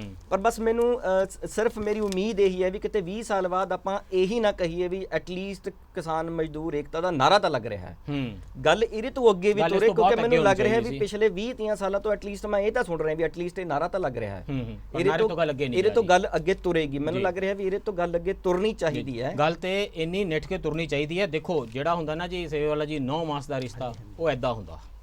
ਆ ਦੇਖਿਆ 9 ਮਾਸ ਦਾ ਰਿਸ਼ਤਾ, ਇੱਕ ਦਿਨ ਮਾੜਾ ਜਿਹਾ ਖਤਰਾ ਆ ਗਿਆ ਵੀ ਕਿਤੇ ਡਾਇਰੈਕਟ ਪੇਮੈਂਟ ਨਾ ਹੋ ਜਾਏ, ਕਿਤੇ ਆੜਤੀਆਂ ਦਾ ਪਤਾ ਨਾ ਕੱਟਿਆ ਜਾਏ ਤੇ ਸਿੱਧੀ ਅਦਾਇਗੀ। ਕਹਿੰਦੇ ਆੜਤੀਆਂ ਦੇ ਹੱਕ 'ਚ ਡਟੇ ਮੁੱਖ ਮੰਤਰੀ। ਤੇ ਜਿੱਦਣ ਕਿਸਾਨ ਆਰਗੇਨਾਈਜੇਸ਼ਨਾਂ ਤੇ BKU ਤਮਾਮ ABC ਸਾਰੀਆਂ ਇਹ ਜਿੱਦਣ ਡਟ ਗਏ ਕਿ ਭਾਈ ਅਸੀਂ ਡਟ ਗਏ ਆ, ਹੁਣ ਪਿੰਡਾਂ 'ਚ ਇਹ ਵਿਹੜੇ ਤੇ ਜ਼ਿਮੀਂਦਾਰਾਂ ਦੇ ਘਰ ਇੱਦਾਂ ਵੱਖ-ਵੱਖ ਨਹੀਂ ਹੋ ਸਕਦੇ ਵੀ ਉਹਨਾਂ ਦੀਆਂ ਨਾਲੀਆਂ ਹੋਰ ਤਰ੍ਹਾਂ ਦੀਆਂ, ਤੁਹਾਡਾ ਸੀਵਰੇਜ ਸਿਸਟਮ ਹੋਰ ਤਰ੍ਹਾਂ ਦਾ, ਉਹਨਾਂ ਦੇ ਬੱਚਿਆਂ ਦੇ ਸਕੂਲ ਹੋਰ ਤਰੀਕੇ ਦੇ, ਤੁਹਾਡੇ ਹੋਰ ਤਰੀਕੇ ਦੇ। ਤੇ ਜਿਵੇਂ ਹਮੀਰ ਜੀ ਕਹਿੰਦੇ ਨੇ ਕਿ ਫਿਰ ਇਹ ਜਿਹੜੇ ਸਵਾਲ ਨੇ ਨਾ ਇਹ ਸਾਰੇ ਸਮਾਜ ਦੇ ਉੱਤੇ ਆਣਗੇ। ਫਿਰ ਇਹ ਨਹੀਂ ਹੋ ਸਕਦਾ ਵੀ ਸਾਡੇ ਘਰਾਂ 'ਚ ਮੁੰਡੇ ਲਈ ਕੁੜੀ ਲਈ ਰਿਸ਼ਤਾ ਦੇਖਣਾ ਹੋਵੇ ਤੇ ਫਿਰ ਇੱਕ ਕਾਸਟ ਦੇ ਲੋਕ ਹੀ ਕੰਸੀਡਰ ਕੀਤੇ ਜਾ ਰਹੇ ਹੋਣ ਤੇ ਜਾਤੀ ਦੇ ਆਧਾਰ ਦੇ ਉੱਤੇ ਪਹਿਲਾਂ ਹੀ ਲੱਖਾਂ ਕਰੋੜਾਂ ਜਿਹੜੇ ਨੇ ਉਹ ਰਿਜੈਕਟ ਕੀਤੇ ਜਾ ਚੁੱਕੇ ਹੋਣ। ਜੇ ਦਿਲਾਂ ਦੇ ਵਿੱਚ ਇਹ ਕੰਧਾਂ ਨੇ ਤੇ ਇਹ ਸਿੰਘੂ ਬਾਰਡਰ ਤੇ ਵੀ ਰਹਿਣਗੀਆਂ, ਤੇ ਜੇ ਸਿੰਘੂ ਬਾਰਡਰ ਤੇ ਚੁਭਦੀਆਂ ਨੇ ਤਾਂ ਫਿਰ ਮਿੱਤਰੋ ਦਿਲਾਂ ਵਾਲੀਆਂ ਤੇ ਵੀ ਝਾਤ ਮਾਰੀਏ। ਇਹ ਰਿਸ਼ਤੇ ਨਿਭਾਇਆ ਨਿਭਦੇ ਨੇ, ਨਹੀਂ ਤਾਂ ਸੀਰੀ ਦੇ ਜੱਟ ਦੇ ਗੱਲ ਰੱਖ ਕੇ ਸੀਰੀ ਰੋਵੇ ਤੇ ਸੀਰੀ ਦੇ ਗੱਲ ਰੱਖ ਕੇ ਜੱਟ ਰੋਵੇ ਤੇ ਜ਼ਮੀਨ ਸਿਰਫ ਇੱਕ ਦੀ ਹੋਵੇ ਤੇ ਫਿਰ ਗੱਲ ਨਹੀਂ ਬਣਨੀ। ਅੱਜ ਲੱਗੇ ਨਹੀਂ। ਧੰਨਵਾਦ। ਤੇਰਾ ਰੱਬ ਰੱਖਾ।